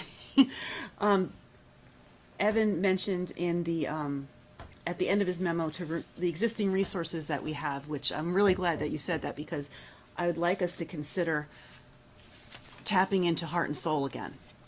It's sort of dormant now, and it was such a successful process in the past that when we get to portions of our conversations and alignment procedures that require a public input portion, I think it might be a really good idea to revisit how we communicated with the community using Heart and Soul, because that was a very successful effort that brought out comments and participation from people that we normally never see. So it would be really good if we could remember that that tool is at our disposal if we want to re-engage with it. Okay, thank you. Feedback, anyone? Comments? Would it take a grant to reestablish that? If you don't mind, and Lori, tax equity is it? First, I think we need to, every time we talk, you all talk, we should be working on the same definition of what they mean. I think what you mean is the tax rate difference of what the village pays into the town over over and above what the town pays. What I mean is I would like every citizen in Essex to pay the same tax rate. Okay. And I've been kicking around, one of the things I've asked Lauren and her department to do is to give some indications of what that difference is. And maybe even so far, we have a lot of money going back and forth between the communities, and there's still a gap. And then ultimately, a conversation of the boards of whether you want staff to take a stab at something or hire someone much smarter than me, hopefully, to put something together with some recommendations of what to do versus whatever comes out of the mind of me or anyone else. And I think that's great. And I know it's not an easy, it is obviously not an And I easy. think it's going to take time, and I do think it should be on the list of what you're working on. I don't think you do it at the end. I think you do it as part of a work plan for the board. And it may not seem like it at the time, but I believe what we've done so far has been the easy work. And what is left is really difficult. And so we need to be very clear about that, and the tax piece is a big part of that, because we're talking about the rec departments and the libraries, and I feel, as personally, I just feel like we talk around it a lot and don't talk about it. In regards to Heart and Soul, I think you were going to ask a question. So Heart and Soul is technically dormant, but we're still a board. We still meet, and we are actually trying to figure out a way to resurrect it. And we have a plan that we eventually will bring before the two boards. But I know in regards to engagement, yes, it's still there. Yeah, because that would be a wonderful entity to reinvigorate for this. Yeah. Okay. Others? Andy? Yeah, I have to confess that I completely forgot that I had a homework assignment, so I'm neither A, B, C, or D. My apologies for that. Full disclosure. Oh boy, where to start? So, couple of quick comments to make on the document that we were given. There was a list at the bottom of page 1. This is identify areas where that might require outside consultation, and assets, how we deal with assets isn't listed there. I don't know if that's implied under, because there are assets that are owned by the village that need to understand how to, or whether we can disposition. The other thing that we may need help with is libraries, because library governance in Vermont is a weird thing. Before I say this, I have to disclose that my wife is a library trustee, Essex Free Library trustee, and I won't gain any personal advantage by saying these things, but You could only help or hurt yourself. So I can hear but I think we need to have a discussion with the State Department of Libraries or something, because they're a separate entity. They have their own trustees. Questions. I have questions about what our jurisdiction really is over them. Can we tell the two libraries to consolidate, or is it up to the two trustee boards to do that? I did have a short conversation with someone from the state library entity, whatever it is, at the last town fair that I was at, and the discussion implied that the village library has different governance laws associated with it, because it's the way it was formed and so forth. So I think there's a lot of, from the standpoint of what do we need to know, I think we need to understand more about the libraries than has ever been discussed between these boards. Can I just add real quick? So there's a woman who works for the Department of Libraries who's an Essex resident, and she's a specialist in library governance. Yes, so that's she's who a I was consultant. speaking to. Oh, okay. I'm chair of the State Board of Libraries. There you go. Great. So I think we need to understand, what we can and can't do with regard to the libraries. It may be up to them to decide. I just want to add one thing, though, that I do kind of know. I'm not going to speak for the Essex Free Library, but if the Village General Fund had no money to give to the Brownell Library, the Brownell Library would cease operation. I mean, they've got a foundation that's got a couple $1,000 in it, I think. That's it. So I don't know if that amounts to governance, but if we decide not to give them money anymore, then they'll have to figure out how to fund their $1 million operation, and that's gonna, I don't think. We're not suggesting that No, we're not gonna gonna do fund it. that. We're not doing that, but I'm Don't just saying. start rumors. And I think the town with the Essex Free, I think if the town said, we're gonna remove you from the town general fund, Essex Free Library, I think that. See the flames already. Yeah, really, George, just stop. I know. I think the money. I think No the money discussion is the about governance. this. I think the money, the governance is through the money. I think that's the point. Okay. Right, okay, so. Go ahead, Andy. Yep, Sorry, I didn't mean to. That's fine, I still got, probably plenty more here. With regard to the tax equity thing, the one thing that, and I've asked Greg and Evan earlier to try to lay out where we're sharing costs, because every time the town pays 50%, the village pays 50%, because 42% of the grand list is in the village, they actually pay 71% of anything. And so, that's, I think, part of the crux of, but of the inequity, but I think we do that on purpose so that each entity has a say in what goes on, but I think we need to have that discussion about whether it's really appropriate to be 50-50 or whether, we could start transitioning it or somehow make that more equitable, because it's really 71-29, it's not 50-50. One thing I would add to that is, in similar vein, what is the village taxpayer getting for some of that money that they are providing to the town? Like I mentioned earlier, the town providing a service back to the village, engineering to do the bids. We should be quantifying, not so much dollar for dollar, but service lines, how we share and do things. Because there are definitely some things that they're paying for twice. Right, where it's duplicated needs to be part of that. And exact same resource twice. one of the things I would look for Lauren and Sarah and the finance department to do is have that as part of the budget document as well. I'd like to know that myself. There's a lot of stuff moves back and forth. We're actually working on employees, a list, which is getting rather long. So, it is, Yeah. I mean. Good point. Huge. Can I continue? Sure. Okay, so, I perhaps naively looked at I've got the village report over on the shelf behind me over here, and it says you're raising 3.4 million in taxes. And I'm assuming that, with the discussions that we had on the 24th, one of the prime points that people were making was that we should not reduce any services. And so you could naively assume that you need to take that 3.4 million and add it to the town budget, which is a 13 and a quarter cent tax increase. And so I think we need. Sorry, I can't hear you back here. Could you just speak up a little bit?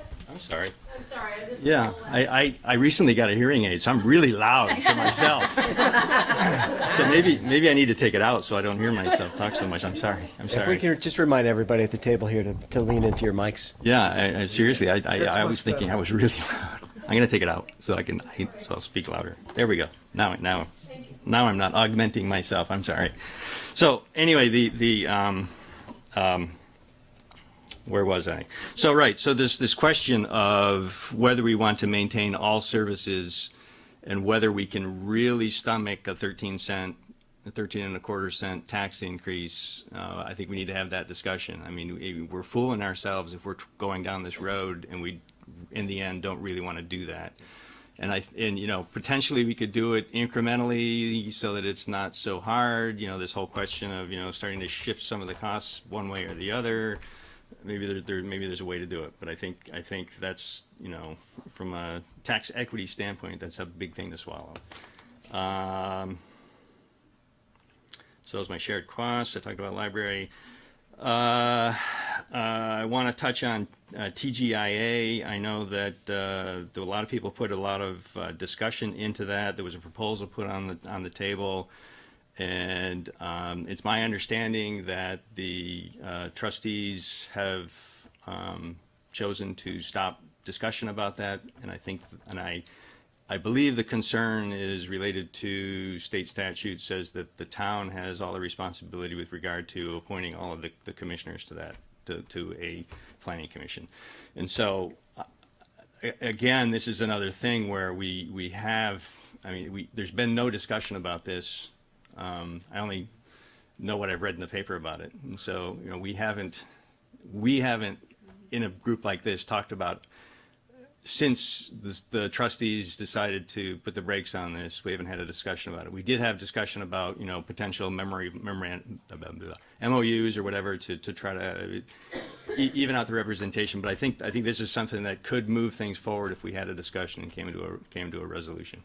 Just putting that out there as a potential next step. I understand that there are concerns with regard to future select boards may not be as accommodating with regard to representation, but I think that's a discussion we're going to need to have at some point, as long as there's two boards.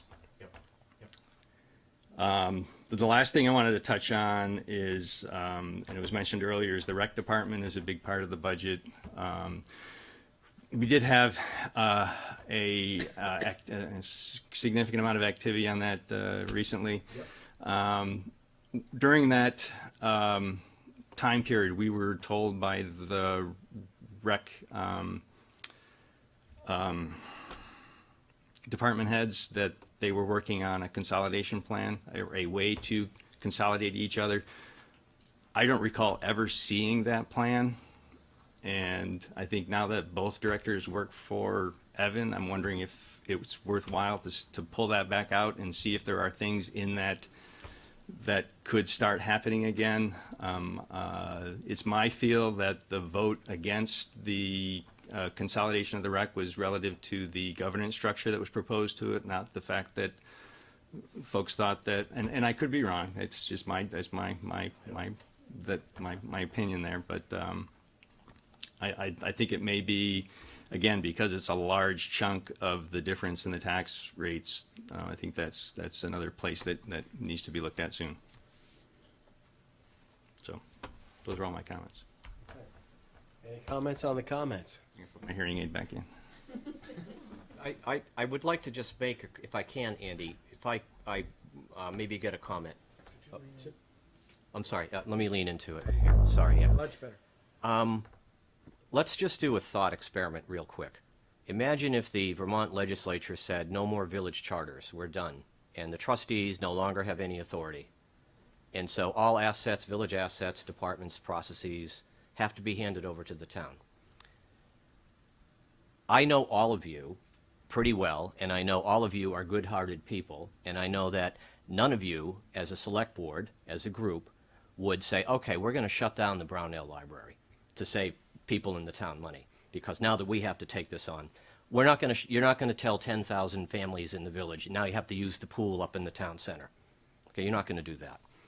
I know you're not going to shut down the village fire department, because half the calls it makes are in the town. So that it's clearly providing a service that the town relies on. And state law would require the town to provide planning, zoning, and community development within the village. So my point is that all of the services that the village is presently providing are services, more or less, that the town would need to provide if the village didn't exist. Yes, you could, if we said if there was a complete consolidation, could you save some money? Of course you could. You could save maybe tens of thousands of dollars. Are you going to save millions? No, you're not going to save millions of dollars. We're probably not even going to save hundreds of thousands of dollars. So I just want to clarify that really is the issue. The village, we sometimes talk of it as an overlay district, or it's kind of like icing on the cake. No, the village, I think we have to kind of get our head around the fact, and this is, I'm trying not to make this a political statement, and you'll tell me if it is a political statement. But I think we get our head around the fact that the village is sharing responsibility with the town government for providing services for this entire community. And yet, as you point out, people in the village, the money doesn't, we're not being compensated, basically, to put it that way. The people in the village are the only ones being taxed to provide our portion of those services. But people in the village are sharing the responsibility for what the town government provides.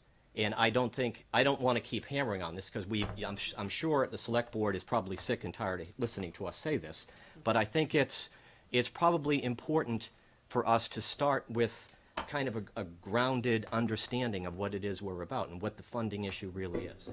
So that's my thought, and I again hope someone can tell me, am I making a political statement, Irene, or you see any problem with what I said? I would just counter with the same things happening on the outside the village side with no representation. Because if we combined things, it would be very different. But right now, Evan talked about the town highway department paving town streets and village streets.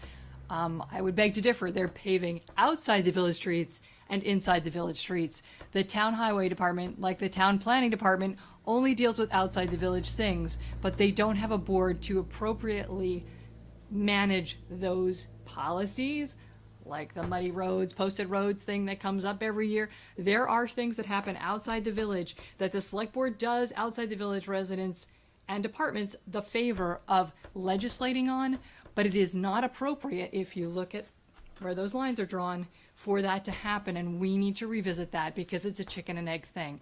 And if folks want to see this go forward, I think the most appropriate way would be to get buy-in from the 11,000 or so people that live out there by affording them representation equivalent to the village. And then we can move forward by having conversations around a table where there's equivalent strength on each side. Other comments? Other comments? Who wants to go next?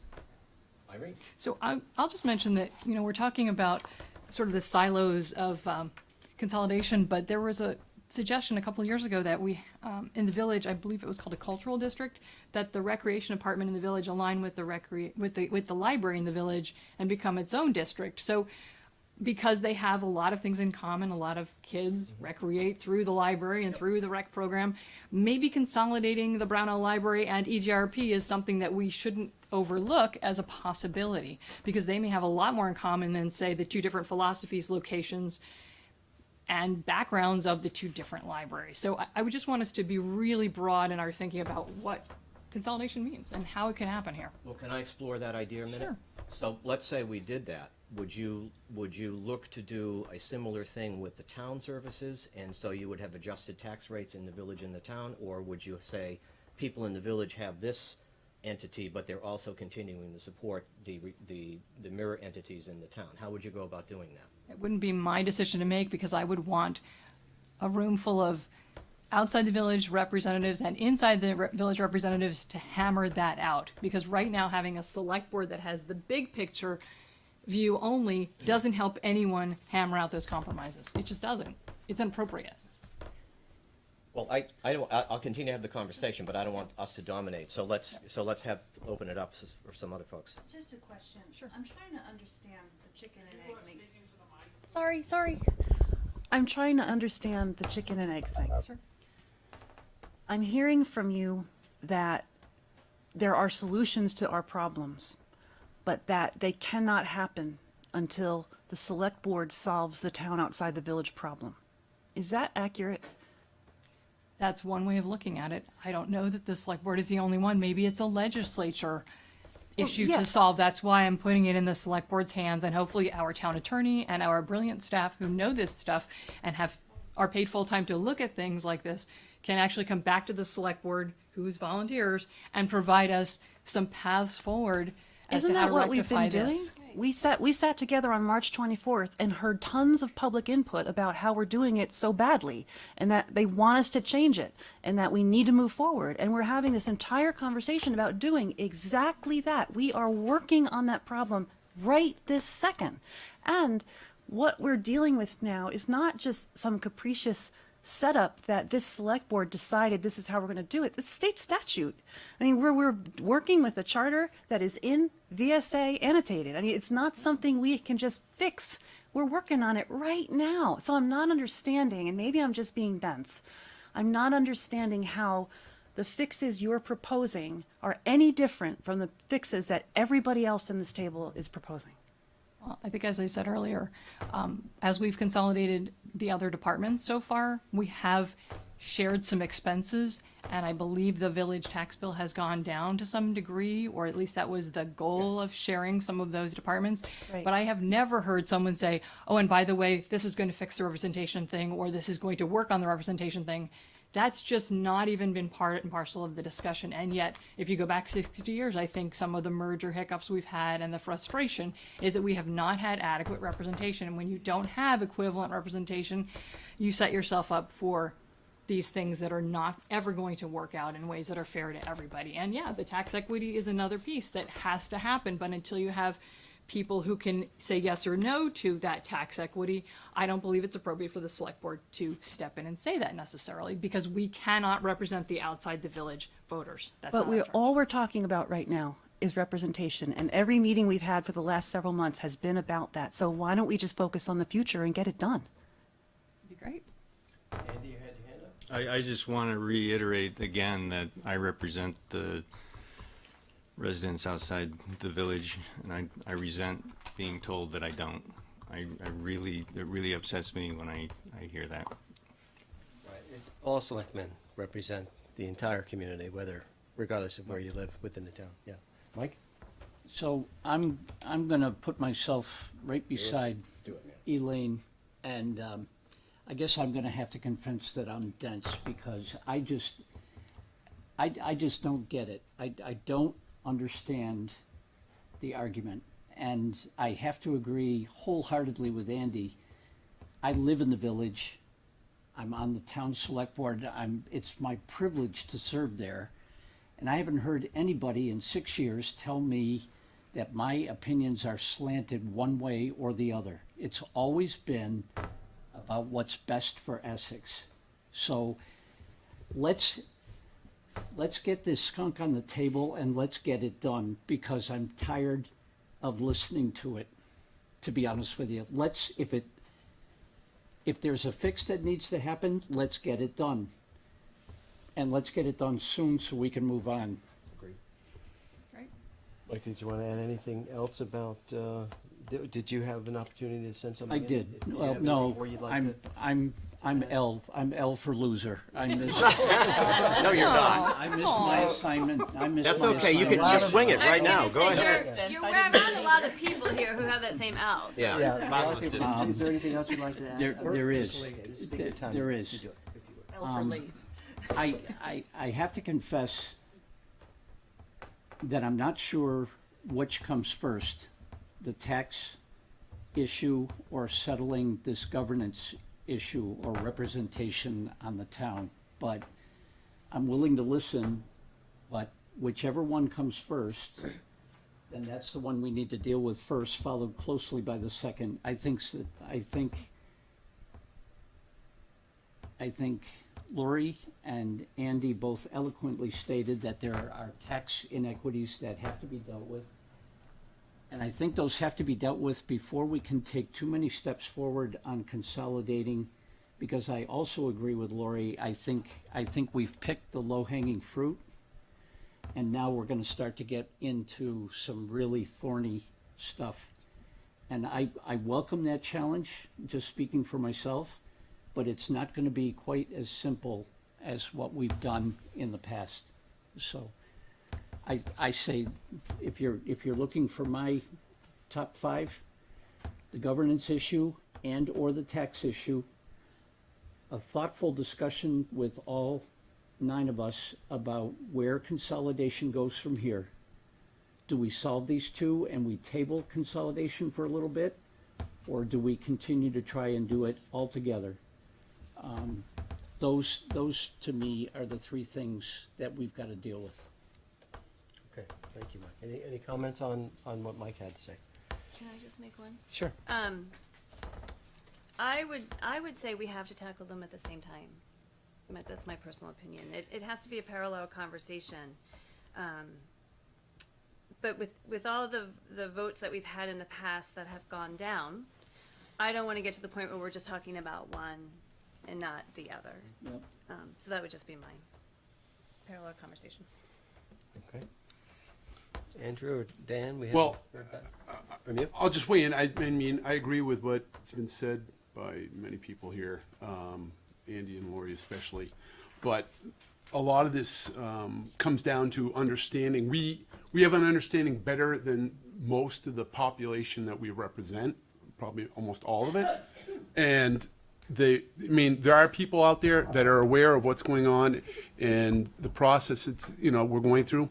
But I think there's, as we've said before, the number of people who come out and vote, you'd hope that they're all well educated on this. I'm hoping that this message is being sent through whatever source we have, the paper, the Channel 17, so that they're being thorough with this information so it's out there so those people aren't lacking for knowledge. And that, I don't expect 20,000 people to show up at our meeting, but we just need to be better about getting that message out. And I think once there's a better understanding, I have this discussion with friends in the town outside the village, trying to explain the whole process, and there's just obviously a lack of understanding by a lot of people in the community. Thanks. Comments on what Dan had to say? I'll do one follow-up comment, and sort of in line with what Dan and others have said, but I will just stake my own piece right here. I think any consolidation that we should do should not hit people outside the village with some gigantic tax increase. I think right now, the scenario I presented, if suddenly the village just disappeared, and the town and all the village's $3.5 million, $4 million worth of services had to get moved into the town general fund, it'd be a huge impact on outside the village residents. It wouldn't be so much an impact on village residents because we're used to it, but it would be a big hit. And for lots of reasons, I think for ethical reasons, it's not right. And I think for political reasons, for practical reasons, it's not right. Because if we attempted to do that through some kind of a charter vote, I know that it passed the first time around in 2007, but it was contentious, and it was defeated subsequently. And I would rather see us try to aim towards something where we get overwhelming support from both sides. But that means we have to do it. So that's a lot of work.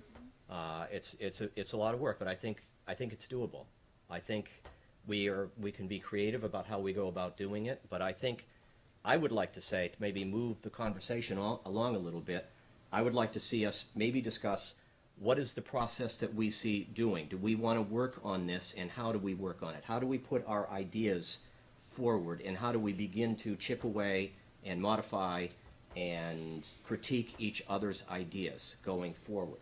I think, and you guys who didn't write something, Andy, Mike, you're not gonna get away with this anymore, okay? I think we all need to be putting some ideas out there and really try to see.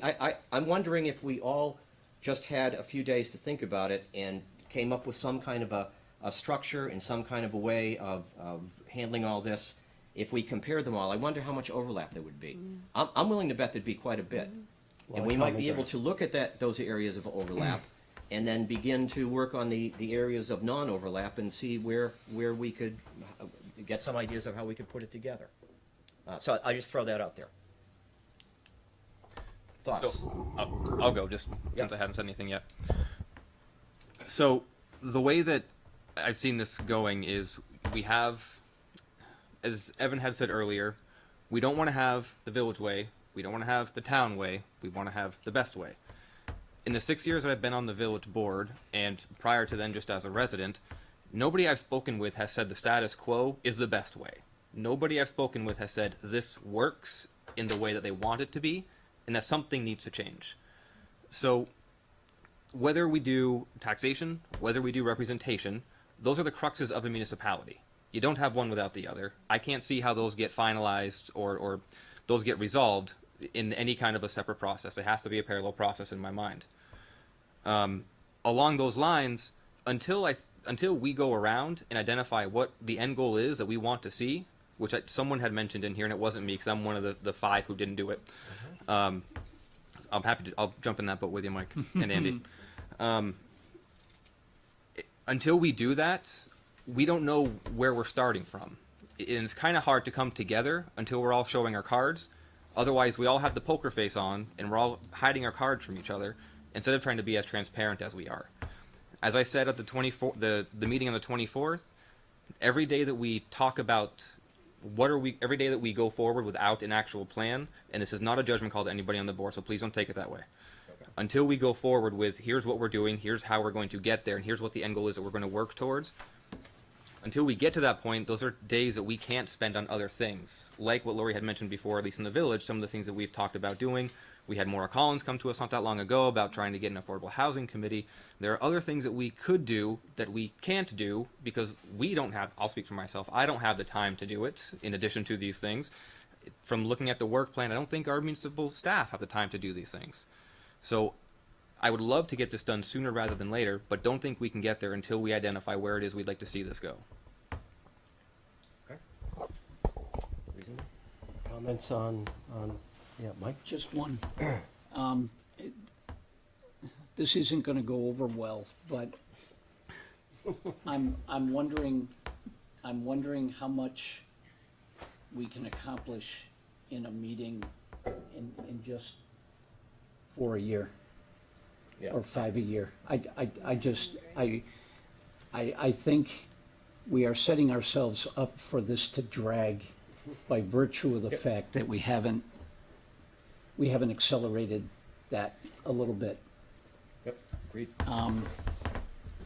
Like I said, I don't expect a lot of huzzas with No, that no, I think idea, you're- but I I want to think- go to more meetings. We're doing about one a I week think on you're, the select you're right board. on. I think you probably have a complete agreement with Yeah. this. So yeah, you're not defending anybody. I just don't think we're gonna be able to Yeah, we need a accomplish process what for we doing want this. to accomplish. We need a process for doing this. Right?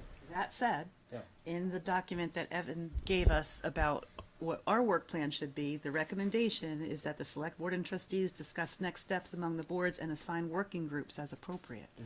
We've identified a bunch of topics. Perhaps we should divide and conquer. Right, in order to basically have subcommittees that warn their meetings, even Public though they're not meetings gonna at all be in all quorums. I think we cases. need to be as transparent as we can on those, right? I mean, we would be fooling ourselves to think that what we're trying to accomplish here isn't going to involve extra meetings. I mean, I know we can't do it in 4 meetings a year. It's gonna have to be more, so maybe we can, if we divide and conquer, everyone doesn't have to go to every single meeting. And they're not, as much as I'd love to spend time with you all, they're not going to happen in this setup of a meeting. No. I mean, although I think this is the best one we've had, because I feel as if we are finally all putting our thoughts on the table, it's time to now start working. Right. I agree. I think we should start working. I don't want to, again, I think we come back to this and think of a structure and a process going forward. But maybe it would be helpful if we went around the table real quick, each one of us, and say, what do you see the end goal is? Do we all see that a consolidated village-town government is the goal, or do we see, are we thinking, well, we'll somehow modify the existing charters? Would everyone like to do that? Is everyone prepared to do that? To have just sort of lay it out there and say what you think? It doesn't mean you can't change your mind, and it doesn't mean you can't be influenced by other people's thoughts. But you want to try to? Should we try to do that? Yeah. Yeah. And that's what I wrote in my comment for member B, is actually that we do propose we come to an agreement of the boards soon to talk about really what is the end game. Yeah. And, identify what the major issues are to getting there, but at least define what the end game is so that you know when you actually arrived. We've talked about tax inequity, representation, the board structure, what do you do with assets? Those are things you would have to work on in order to get to where you want to go. But if we could define what it is we see as the goal of where we want to be. At the meeting on the 24th, I talked about, I think it's important to make it a sustainable community. And there's a definition out there, and it talks about how you work together. You don't work in silos. What an opportunity we have as the village and the town as a whole to become sustainable by working together. And we've been on that path. we've done the low-hanging fruit. Now comes some tougher stuff, but it's not insurmountable, especially when you put your high beams on and go, I'm not talking about worrying about tomorrow or next week or next year or the next couple of years, but we're talking about looking out 20 or 30 years. Are we going to be in a better place if we come together and work together? And I think there's only one right answer, personally. But I would like to hear everybody's view and see what they think the ultimate goal is. And if we don't reach it because there's some hang up, something that we can't overcome, okay, let's define that. But working with, baling wire and duct tape now with these MOUs is just untenable. We need to get to the closest we can to our goal, and then let's get rid of those MOUs and create the charter changes. And we have to be cognizant of bringing the public along with us, because this is their town. We need to make sure we're validating what we're doing with the entire community, whether that's through surveys or some other method, so that we do a check and adjust based on what we're going. So ideally, and I said this on the 24th, when you do charter changes as your ultimate one, and we said we only really want to do this once, a lot of moving pieces, we want to do this right, get them all in the right line, and do it, that requires a vote of the public. And I think we can say we were successful, not if it's a positive vote, but if the vote comes out positive because we already knew it was going to be that way, because the public told us, they were with us.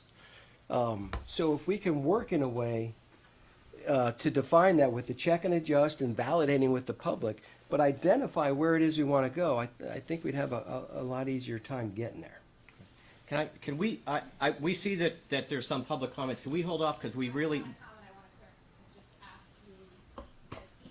Speak to what you said you were going to do next. You are very clear what you mean by either merger, consolidation, or alignment, because that, you all use those words and I use them, and they mean so very different to each of us. So try to be clear what you mean. Do you mean a merger of like Public Works with a single Public Works department under the town? Or do you mean a department that works together but still is governed by two bodies?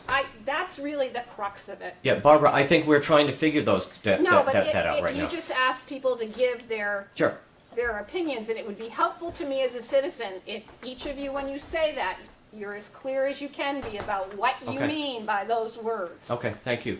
If I could just comment too, on this, in the packet, I don't know if you have it, Barbara, but the board work plan for consolidation and alignment, the first bullet under discussion actually says, we need to do exactly that. We need to put definitions to these words that we do throw around, so that it's clear when we use them that everybody knows what it means. So would that go to, just clarification again, the same with tax equity? I've heard it used so many times, it's like a slogan, but I would like to be able to see it put up on that whiteboard there and everybody agrees with it, because it may mean different things to different people. I would like to know what it is. Laurie's got a point of view, somebody else may have a different one. What does it mean? How's it operationalized? we can add that to the list. Thank you. Okay, George, you had. Yeah, I think that so Elaine had or did you want to start? I was going to say, if we're going to start, I'll go first. Go first. So, hoping this is super clear, Barbara, because I really understand what you're getting at. My vision for the end of this conversation, which may be 10 years from now, or 5 years from now, or 3 years from now, a single community with one board, one budget, one staff, a common set of services, and a common set of voting opportunities. That's what I see. A single municipality? Yeah. Okay. Sure. Andrew, do you want to just go around, or do you want? Sure, if that's okay. Or? Clarification to ask about. Elaine, when you say one voting opportunity, do you mean that we would vote on the schools at the same time too? Well, 'Cause yeah. that would be wonderful if we could work on that. Well, yeah, what I said was a common set of voting opportunities. So yes, I would love to see one day of school meeting, budget meeting, and town budget meeting, and then we vote on it once. I mean, village residents have 5 opportunities to vote, and town residents have 3 opportunities to vote. It's too confusing. Okay, thank you. Andrew? I don't have much difference to say. I feel like I'm screaming into this microphone. Is it too loud out there? No? Okay. That's wonderful. I don't know about one.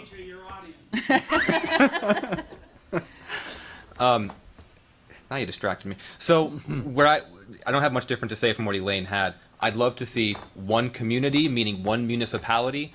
I'd love to see one board. Whether that board is governed by an equal number of representatives from inside the village, outside the village, with some at large, I'm not 100% sold on how that should go. I would love to see our voting align with the school votes, so that way we don't have to come out multiple times for what our community needs. That's it. I agree wholeheartedly, almost 100% with what Elaine and Andrew just said. The only thing that I would add is I want to see one community. I want to see one voting opportunity, but I'll go on the record now and tell you that I think that the hybrid model for how we vote for town meeting, I do not want to get rid of town meeting. I will vote against it every single time somebody brings it up. But I think town meeting is sacrosanct. I think that stays. But if we do the hybrid, we can still have town meeting. We can still have input into the budget, and then we vote on it, and everybody gets a chance to vote on it later on. So I agree with the one community. I love the idea of one voting opportunity, and I have to agree with Andrew. I'm not sure how the one board. I think that's going to take a lot longer discussion about how that board is comprised. But that's what I would like to see. I will agree with the 3 of you. I believe we should be aiming towards a consolidated community. I have lately had some thoughts about perhaps is there some way we could keep 2 charters? Why? Because keeping 2 charters might, if they could be modified dramatically, might provide a mechanism for resolving the tax equity issue. You could potentially look at a former village and former town districts or departments, and if one is costing a little bit more, at least for the first few years of a merged community, it'd give you a way of adjusting tax rates. You could justify it by working within the 2 different charters. I'm not sure it would work. It sounds really complicated.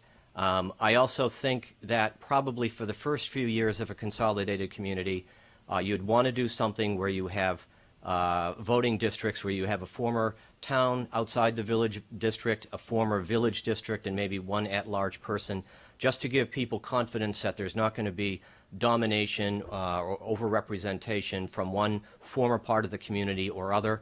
I don't know how you do that, but I think it could eventually go away. But basically, I'm in agreement with the 3 of you. Okay. Again, with the headlights on, your high beams looking down many years, or I don't know, a number of years, to have a single sustainable community working together with one tax rate for all, one governing board, perhaps with districts, if that makes sense based on size. And I disagree with Mike a little bit. I think it's time that we do put the budget on a ballot, as sad as that is. I like town meeting. I like the opportunity to take people through the budget, so it's clear what they're voting on. But I get a lot of input that says people think otherwise. But this idea of sustainable community is really working together. Working in silos isn't going to get you into the future. And if you think about what do you do next after we're consolidated, you're probably going to need the next set of boards. You're probably going to need to look beyond our boundaries into other communities to see what additional things could be consolidated further with them, just looking even way down the road. So, yeah, put me on record for a single sustainable community in the future. I agree with pretty much all of it. One community, one budget, one board, representation structure we have to figure out. One vote, prefer the town meeting hybrid method. I would like economic development for the entire community. I would like one tax rate for all. And I would like to do it via a brand new charter. I'd like to set both aside and start fresh. And what I want most of all is that when we are out in the community and I say, I'm from Essex, I don't have someone roll their eyes and say, oh, Essex, you guys can't figure it out. I want us to be respected in this state for all that we offer, all that we do, and for all the reasons people choose to live here. All right. Well said. I would agree with my, with everything that's been said so far. I would beg to differ, however, on the at-large representation. I believe that has proven problematic on the select board because of the way we are charged with representing everyone. And I've heard my peers insist that they can or can't represent people from certain districts depending on the issue or not. And I just think that if we could have, ideally, in my fantasy, it would be a large select board that could somehow meet as hybrid individual boards while we're still working out the kinks, such as while there's still an EJRP that the village needs to manage or budget for, those 4 or 5 members of that larger select board would be able somehow legally to meet and determine their direction, what needs to happen with those village-only issues. Same thing with the outside the village members who would be equal in size to their counterparts, and yet that whole group could get together as we do on a joint meeting and meet as 10 people to discuss the town-wide issues. And we would ideally, in my mind, have new terminology so that when we say the word town, it doesn't mean 50 different things to 50 different people, depending on what sentence we're using it in. And so that's, and I would also ask, please, that we, while the new merged school board is still new and fresh, could we please consider low-hanging fruit to be finding a different voting date that is not right after the winter school break and is conducive to all of us holding all of our meetings in a compact voting day or days. Because right now, having them stretched out, to me, has just gone on for way too long, and I'm not sure what's holding up our having those conversations with our good friends on the school board. Thanks. So if I could just clarify, Irene, you also agree to a single municipality. Absolutely. But you were talking about how you eventually get there with these 2 different, okay. Or it's one board that can meet as working groups Committee of the whole. because that could be the term, right? That's is the that thing. is that the term? Well, this would be the committee of the whole, Right. and it would have subcommittees. That's a very common In thing. its formative period. Right, absolutely. So that we can get to the place we all want to be with people feeling they're adequately represented and getting to that end point. That's a good idea. Thank you, Irene. Dan? I agree with comments made so far. A little bit of what Irene had to say, but to start with, I disagree with continuing to be separate and apart in certain ways. You know, doing this, phasing it in and having the EGRP separate. If we do this, it needs to be all, it's everything. And do away with the identity of the village and the town. And just whatever, I know last time it was brought up, the name of the community became a big issue. Are we Essex or are we Essex Junction?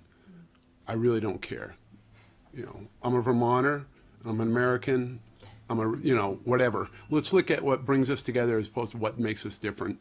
I think we got enough divisive activity going on in this country already. So we need to look that way. So I think it's possible. I want to see it all done together and not, what I heard from Irene, I see that more of the status quo and continuing at a slow pace instead of moving forward quicker. I'd rather see this go faster than slower.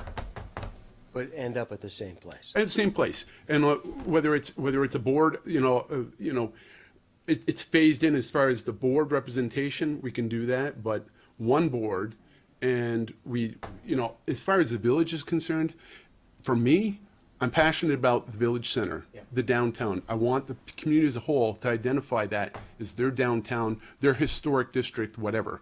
And as far as outside the village center, I'm not so concerned about what would change, whether it was, members of the community outside of what we call the village right now, the village as a whole, voting on those matters.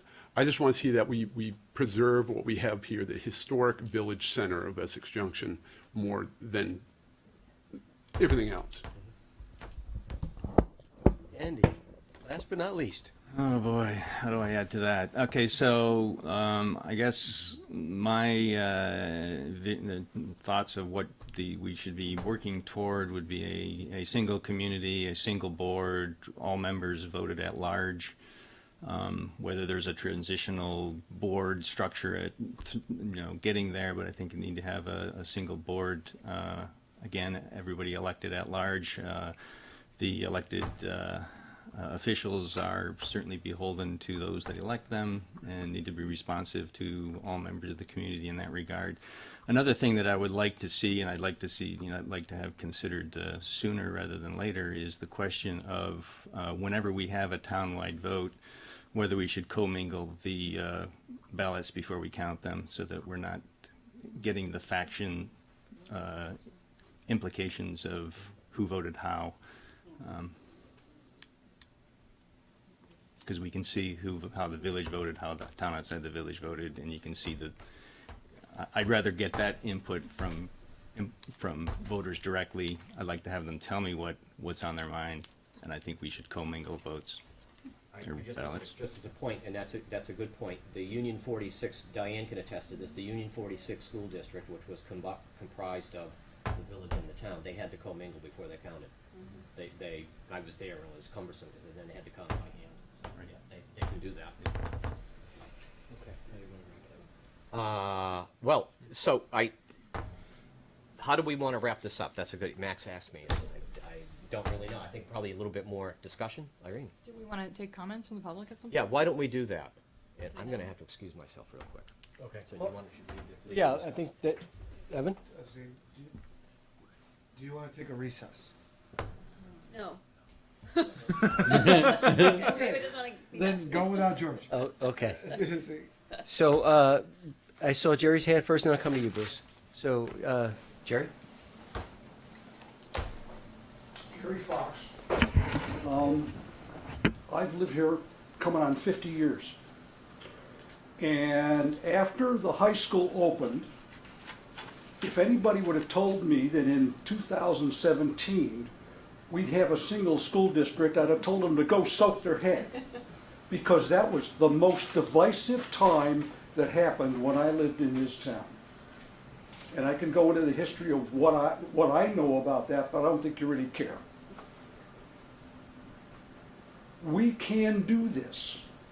On the other hand, I'm an old bureaucrat. I worked at GE for almost 30 years. His staff has tons of dog work to do, and dog work takes time. I suggest that somebody made the idea of committees, some committees, and I don't mean you and you on a committee. I mean you and me and three of them on a committee that reports to this board on a subject. And you have one committee for every damn subject you can think of. The libraries, the rec department, public works. I like your idea of public works. Make one thing work. That's show success. When you show success, people think you're doing something. It may take you a couple years, but it's worthwhile. She's got a huge problem. She needs a lot of help figuring out if if the town calls it one thing and the village calls another, it makes her budget crazy. You have to resolve those things. She needs about 100 people. Did she pay you? So what I'm saying is, if you want to move this faster, you need more manpower. Thank you, Jerry. Thanks for your comments. Bruce? Well, thanks for the discussion and some good questions that you're posing. And of course, those definitions are all important too. But when the merger vote went down in, was it 2006? Is that when the vote was? And I took the town and the village to court over it because of some things contained in the new charter, but it didn't need to finish because the revote. One of the things that was said is, well, maybe if we could learn to do things together over the ensuing years, then it would be easier to merge later on.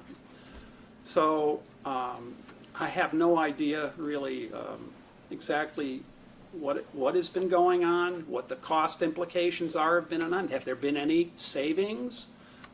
Usually a merger results in some efficiencies and consolidation of things and maybe even reduction in the number of employees. But that's tough stuff. I would prefer you use the word municipality rather than community, because under the Vermont statutes, community is not defined. Municipality is a very specific thing, and we now have 2 municipalities. If you're going to talk about one municipality, then one of them is going to go away, and people have to understand that. But I don't think this needs to take all that long. You did have a citizens committee before on the merger that held a series of hearings and had participation. 4 years ago, you had a lot of recommendations from what was called the Essex Governance Group. And I don't even know if the new town manager or the staff even know what that comprised of. But there were a lot of good ideas. Yes. A lot of people have worked hard. So we don't have to invent a lot of new things out of whole cloth. We have some experience.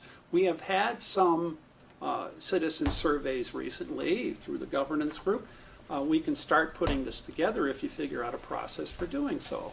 But you do have to, I agree, leaving this, I'm going to leave the question of tax equity aside, because if you have a merged community, then that goes away. A question might be, though, do you phase it in over time so you don't have shock to your system? But how much of my taxes have gone up because of all these consolidation agreements? I don't know. But this is the kind of stuff I would like to know. I'm a data geek, but I can think big too, but you need to know this stuff. But we don't have to thrash around. You make a decision. The thing that I've heard in the past was that we would have a new charter, but then there would be a special carve-out for the village, and that's more Hatfields and McCoy stuff. If you want to have a historic district and have your own way of doing it, that's fine, but I think if you're going to have one municipality, you have one municipality. You don't have any carve-outs for special sections. You might have districts. I would favor that because I believe I've had people come to me when I was on the board who lived near me. They've had an identification with me and I with them. If they had gone across to Dave Rogerson, they might not have gotten the same result because he was all the way on the other town. But that's an issue within the major issue. So I thank you for engaging it tonight and make your minds up. Thank you for your input, Bruce. Appreciate that. Anyone else in the audience? And by the way, Max, I do contend that this is a public document and people should be identified.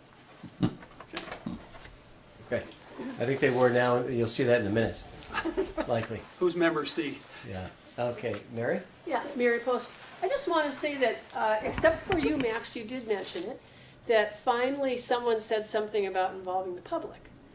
And I haven't been going to meetings lately, but I'm not going to blame that on anybody except myself. But I know it is hard sometimes to find out exactly what you folks are talking about because it's so vague. And I just think that, all of a sudden I started thinking, are we talking merger here or what? Are we using euphemisms like alignment? I mean, what is it? And I think that the townspeople, I think both municipalities need to know what we're talking about. And you talk about, well, we're hoping that people are, someone here said, I hope that people are educated and that we are getting the word out.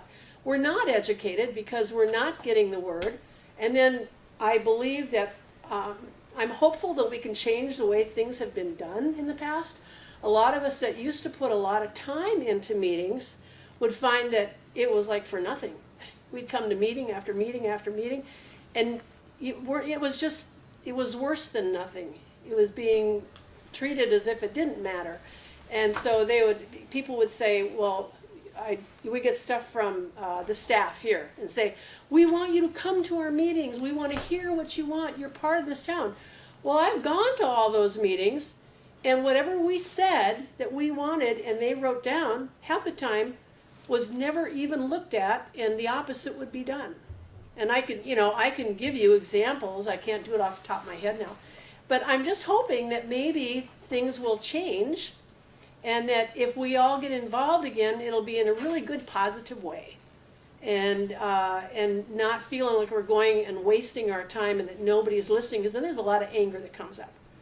But if we could have some real, honest, good meetings and committees and where you actually would hear what people would say, it doesn't mean you have to do what I want, but at least I felt like I was heard and respected. Okay, thank you. Thank you, Mary. Betsy Dunn. So, there are so many town charters out there. You don't have to create your own out of nothing. And think at what you have, you can look at what other people have done and how does that work for you. And town charters are looked at regularly at the State House. And it doesn't take that long to get them through. It takes long to get the people to agree to it, because there are certain things you have to do, as some of you that have gone through that process before know. But you have to cross your T's and dot those I's and make sure everything was warned in the right amount of time. But if we want anything, I would think it would be one charter. 2 charters, it doesn't, why are you prolonging the misery? Just get it over with and jump in and let's do it. Because it is a community, and the community could have a town center, and the town center could be where you have your historic area. It does, how you name it, everyone's going to call it like Butler's Corner. It's still Butler's Corner, or where it is. You just have to agree that this is what we're going to become.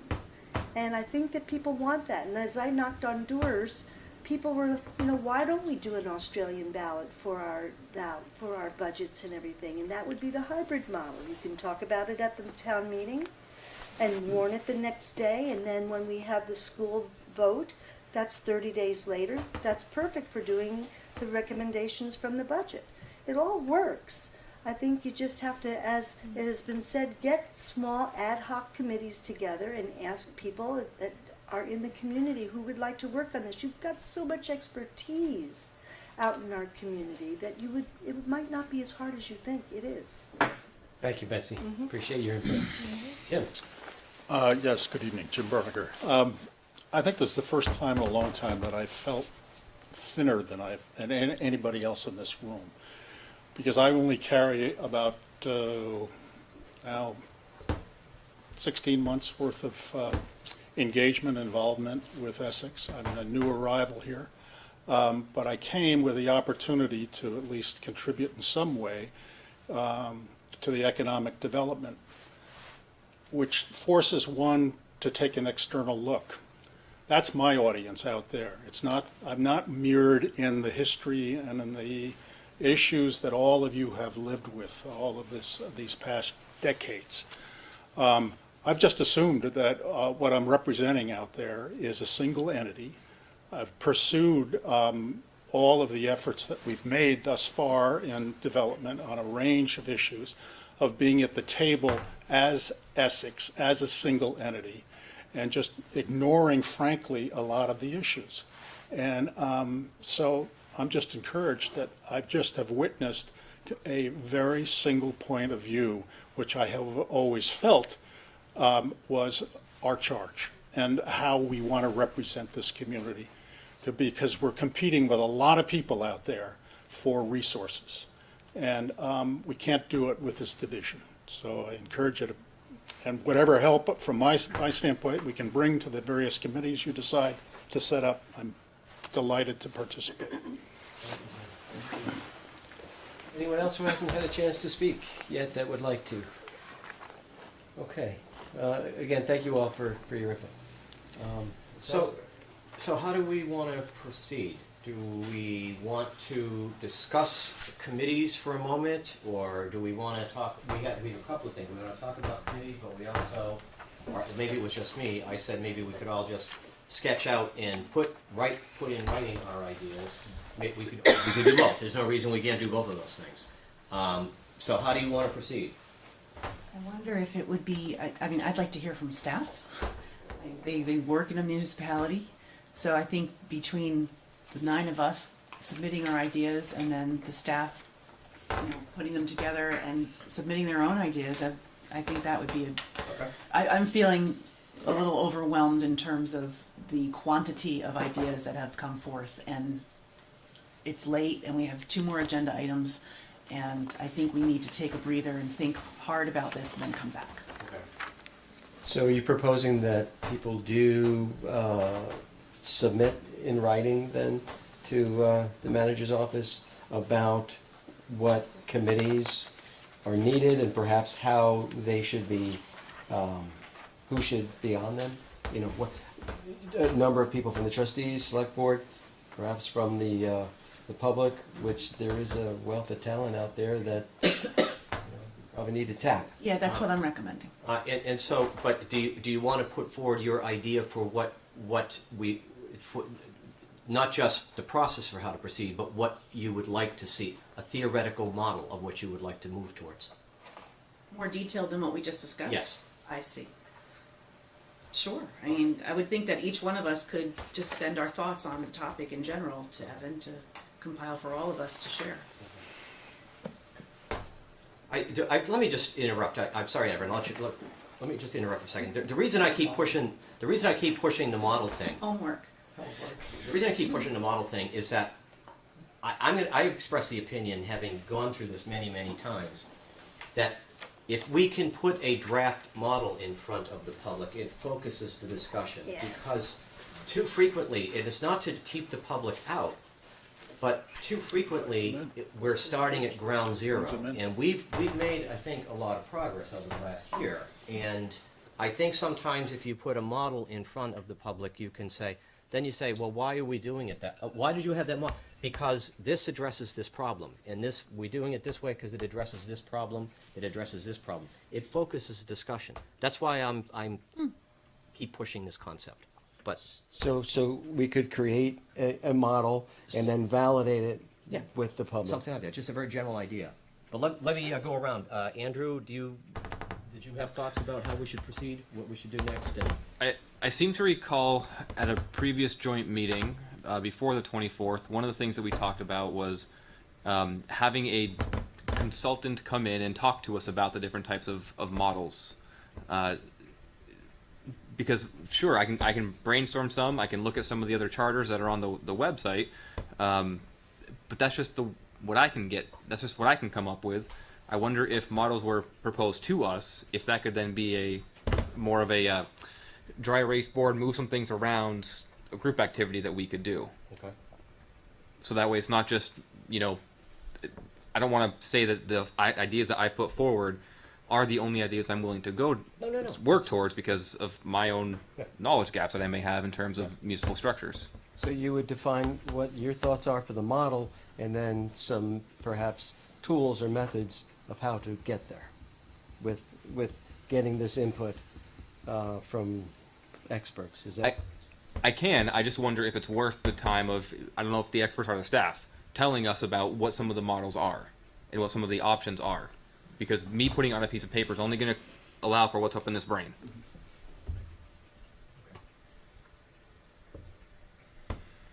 Mike, thoughts? I'm confused.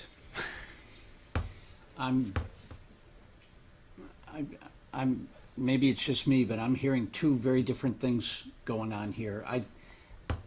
The first thing I would say is it's way too early to start talking in my view, it's way too early to start talking about committees made up of members of this board until we decide how we want to proceed. I just,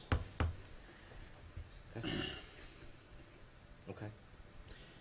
I'm hearing, I'd like to get the public's input, but with all due respect to the people sitting here, we talk about this all the time. We ask the manager's office to put ads in the paper asking for volunteers. Nada, or very, very few, and you do not get the kind of participation that you would love to have. So I'm willing to give it another go, but I'm here to tell you that aside from the people sitting here, there's not a lot of additional involvement. So I'm not ready to talk about committees yet. I still would like to see the 9 of us sit down and figure out what are we going to tackle first, second, and third. I'll reserve my comments. I'll just pass it on. Yeah, I was hoping to do the same. Okay. So, Lori, you're on. Chicken or what? I'm listening. Chair's I'm prerogative. So I'm going to admit that I am usually in bed by now, so I hope this makes sense because I'm winding down here. I think we should each submit our 1, 2, 3 of what we feel needs to be tackled, whether it's in an order or alignment, a parallel conversation. And I think we should submit a list of committees that we feel need to be created to tackle those top 3 things. I think the staff should do as well, at least the department heads should do as well. And then I think we should bring all that data together and what rises to the top, what are the top 1, 2, 3 things, and start working. Okay. Irene? I'd like to see us set up some more joint meetings, so if staff could set up a doodle or two for the intervening months and we don't have them set up, maybe that's a good next step so that we can actually make more progress. You suggesting we do every month, perhaps instead of every other? Is that kind of the consensus? I'm seeing a lot of head nods, and it puts a lot more burden on staff, I know. It does. It does, but as long as they're productive, thank you, they're productive. And as long as we are not, as staff, not consistently putting together so much information time after time after time while we're still trying to do the business of the town and the village, that's okay. Which also means that, like, separate questions, separate stuff that we do on a daily basis, we just have to prioritize what's being asked on a daily basis from the membership of staff. Okay. So I guess a doodle would be helpful. Happy to send that out. Okay. All right, it's a good idea. All right. My second suggestion has to do with making representation a priority right now as we set up committees. I don't care what board you sit on, but I'd like to see one outside the village person and one inside the village person on each committee, and then fill in with equal numbers of people from each district to make sure that we are right now, from the bottom up, looking at having fair teams negotiating whatever it is that each of these committees is working on. And I think that will go a long way to building confidence in whatever that committee comes up with. Thanks. Yeah. I agree with Irene saying, if she wants the committees to be broken up by whatever representation, equal on both sides.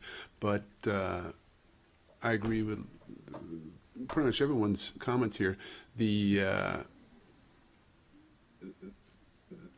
What we want to accomplish, we have to come to an agreement on what we want to accomplish. And I think one of the things that Evan brought up earlier, we're going to have somebody hired as an assistant to be public relations in doing that, but that's not going to be till September. I'm concerned about the message that's being brought out. The woman brought up there, just as I said before, the meeting we had on March 24th, there was nothing nothing in the Essex Reporter on that meeting. Nothing. Everything was said. We had a facilitator there. There was not an article at all about it. And that, I was astonished.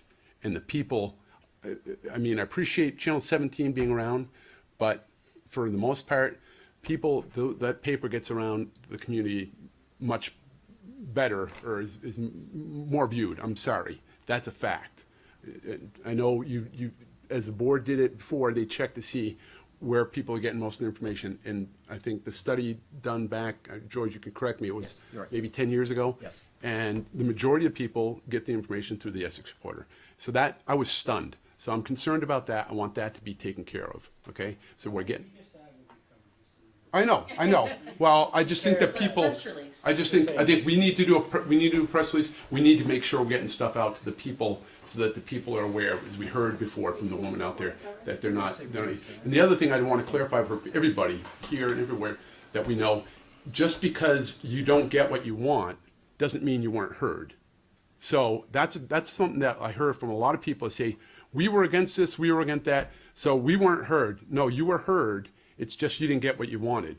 So that doesn't mean you weren't heard. Everything is considered, but there's rules and there's ways things operate, and I just want to clarify that as well. I think they just wanted to make sure that it was given due consideration. Oh, so. it is, but. Okay, thank you. Andy? Yeah, I guess I'm going to pull this out so I speak loud enough. I just want to say that democracy is kind of designed to run slowly, and I think that adding more meetings may not speed things up. I'm also partly concerned, or very concerned. Evan gave us a work plan for the staff. It seems pretty busy already. And then we're trying to layer some additional committees on top of that. I think we need to, maybe this is getting off topic here, but I guess what I would propose for this homework assignment is that we make comments on the work plan, and also, as Andrew said, comment on the things that we don't think we know. Where do we need more help? I mean, there is a list of those on the bottom of page 1, identify areas that require outside consultation. I think that's the list that we need to make sure we have fleshed out so that we know what we need to talk about or what we don't know enough about to talk in a reasonable method. I, for one, I just started another, changed my positions at my employer, and it's going to involve more traveling. So more meetings is not going to work well for me, which is fine. I don't need to be at every meeting, but just I may be absent frequently. Evan? You may never hear me say this again about extra meetings, but I don't mind the idea of extra meetings, because I think this meeting was very good. Yes. And it brought out a lot of good comment and a lot of good suggestions, and I would hate for that to dissipate for the period of time that is in between your select board meetings.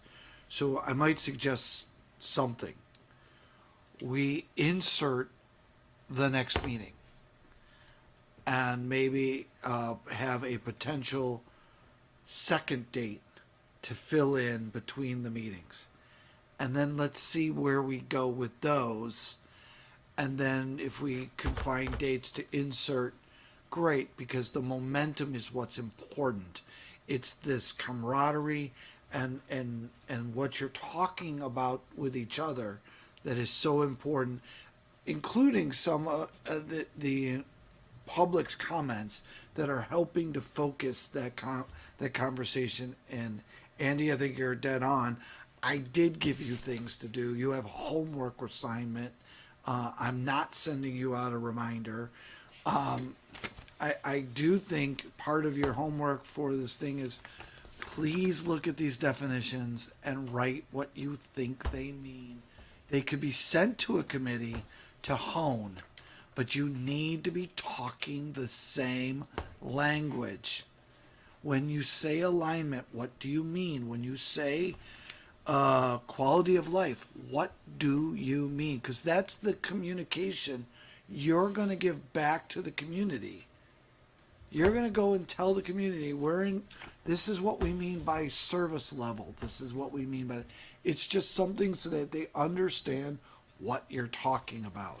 And we want to add tax equity to that. And list. tax equity, what is the vision of these boards of what that will mean? And if you don't know, you don't know, and we hire a consultant that's not town, that's not village, that's not staff, that's not biased. It's just someone who wrote the book as a professor of something, prefer, not philosophy, an actual somebody who knows this field. So, anyone, you want to try to? No, I thought maybe I could try to just wrap it up. Yeah, so I mean, just to wrap it up. What's the homework assignment? Well, let me just try to get, if I can, just give you a big summary of everything I heard, really quick synthesis, see if everyone would agree on this. So unfortunately, it sounds like for Andy's sake, we do want to have another meeting. We're probably going to have another meeting like this. We want to maybe dedicate it specifically to this discussion and not do other things, okay? And what we would like to do to listen to Andrew and Andy, we want to make, first of all, we make comments on the work plan that's been presented by staff. Okay, we're gonna we'll write all this down. We'll make comments on the staff work plan. Do we like it? We don't like it? What's good or bad about it? How would we modify it? And that's number one. Our thoughts about committees. I don't think we have enough substance at this point to say what kind of committees we're going to form. I think we need to discuss more. But our thoughts about what committees should be. Should we have committees? What would they work on? How would that work? So, where do we need help? Do we need a consultant? Do we need to consult a lawyer, or as Evan said, a professor of philosophy? No, I'm sorry, you said not a professor of philosophy. I don't know what they do. That would really make a late meeting. And then ideas about solutions for governance and representation. We don't have to do this, but any ideas you have, sketch those out, include those. Priorities. What we are doing, Lori, am I getting this right? Mm-hmm. So write down our priorities, 1, 2, 3. What do we hope to accomplish if we, in the coming, if we move governance forward? And then lastly, write down what we think each one of write down the definitions of these terms that staff gave us. Right? Is that the okay? Those are all the items that those are the same ones you got, Max? Yes. So, does that sound good? Did I sort of touch? Did I equally offend everybody? Or is that good? Does that sound reasonable? That's great. Okay, Dan. So, just going back to the whole thing of defining these terms and the language going forward. So I assume we all do that. We come up with our plan and our definition for these, alignment, tax equity, whatever, and how to accomplish. But then my opinion is that we move forward just as we did when we were selecting a manager, and we put all our ideas together, and we came to one agreement on who we picked, what we were going to do. We move forward with that, and we keep moving forward, taking from a whole and narrowing it down to a single or just one or two, rather, because like you said, with all these different committees, and Mike, you asked for public input. I think public input is great, but it can also slow down. I mean, sometimes it can slow the process down, but we need to move forward and narrow it down to a single focus or very little, rather than keeping it broad in nature. So, George, you and I can do a memo that We'll do a memo that that has all this in it. identifies this, so everybody is reading from the same Put big page. stars on it saying homework here. And a due date. And a due date, yeah. And what's going to happen if you don't get it in on time? Okay. All right, awesome. Are we good? Can we move on? It's getting We're late. getting late, so we should move on. Everyone Okay. good? Can we put the next item off to another meeting, or is it critical that we do What's the Evan's next item? thing right now? Because I'm getting tired and Okay. Yeah, I think we kind of the consent agenda radar list is. No, it's the goals and process for Evan's- for the Yeah, why don't we, evaluation. I think that's Can I make probably a a good motion to idea. put that off to the next joint Yeah, meeting? why don't we, yes, go ahead. At Remember least for the this, select board, I'll make that motion. remember, we have the June 24th meeting is the last meeting before July 1st, where we have to have this all done. Right, But that's, we might meet in May, it sounds like, if we add a different date. yeah, since we're gonna be adding potentially this one, okay. It is late, I'd rather give if that you okay? better consideration. Everybody okay with? I was much more concerned with the first part of this meeting, and so as part of your list for homework and other things, let's make sure that the Goals goals for Evan. get taken care of, maybe first on the list. Okay.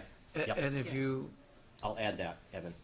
and maybe take Dan's suggestion, take the whole and condense it down.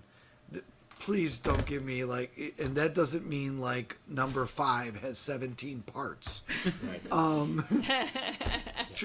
Because I know you. Concise. Yeah, and this is my first year, so, you know, I'm just. Well, it's your third month now you're in, right? Yeah, I know, I'm an old hand. You don't get a So, well, Okay, so do we need to amend the agenda to not do something? Yeah, I think you just vote a vote. I think you do a vote to table. I'll move to table that 6D item for the select board. Okay, which is goals and process for annual joint evaluation of unified manager. Thank you. Second.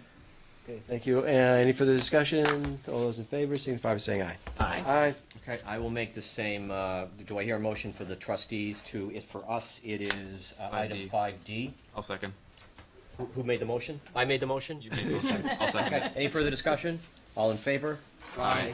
Okay, thank So you. we don't need an executive session, so we could entertain a motion to adjourn? We just do Do we- consent agenda? Oh, consent agenda, okay. I would move approval of the consent agenda with select board member comments. Do I have a second? Second. Okay. Any further, any discussions on consent agenda? Okay, hearing no comments, all those in favor of the consent agenda signify by saying aye. Aye. Aye. And I'll make a Opposed? motion that Thank the you, Irene. trustees accept the consent agenda. Second. Any further discussion? All in favor? Aye. Okay, passes. Okay. Have a motion to adjourn? I would move to adjourn.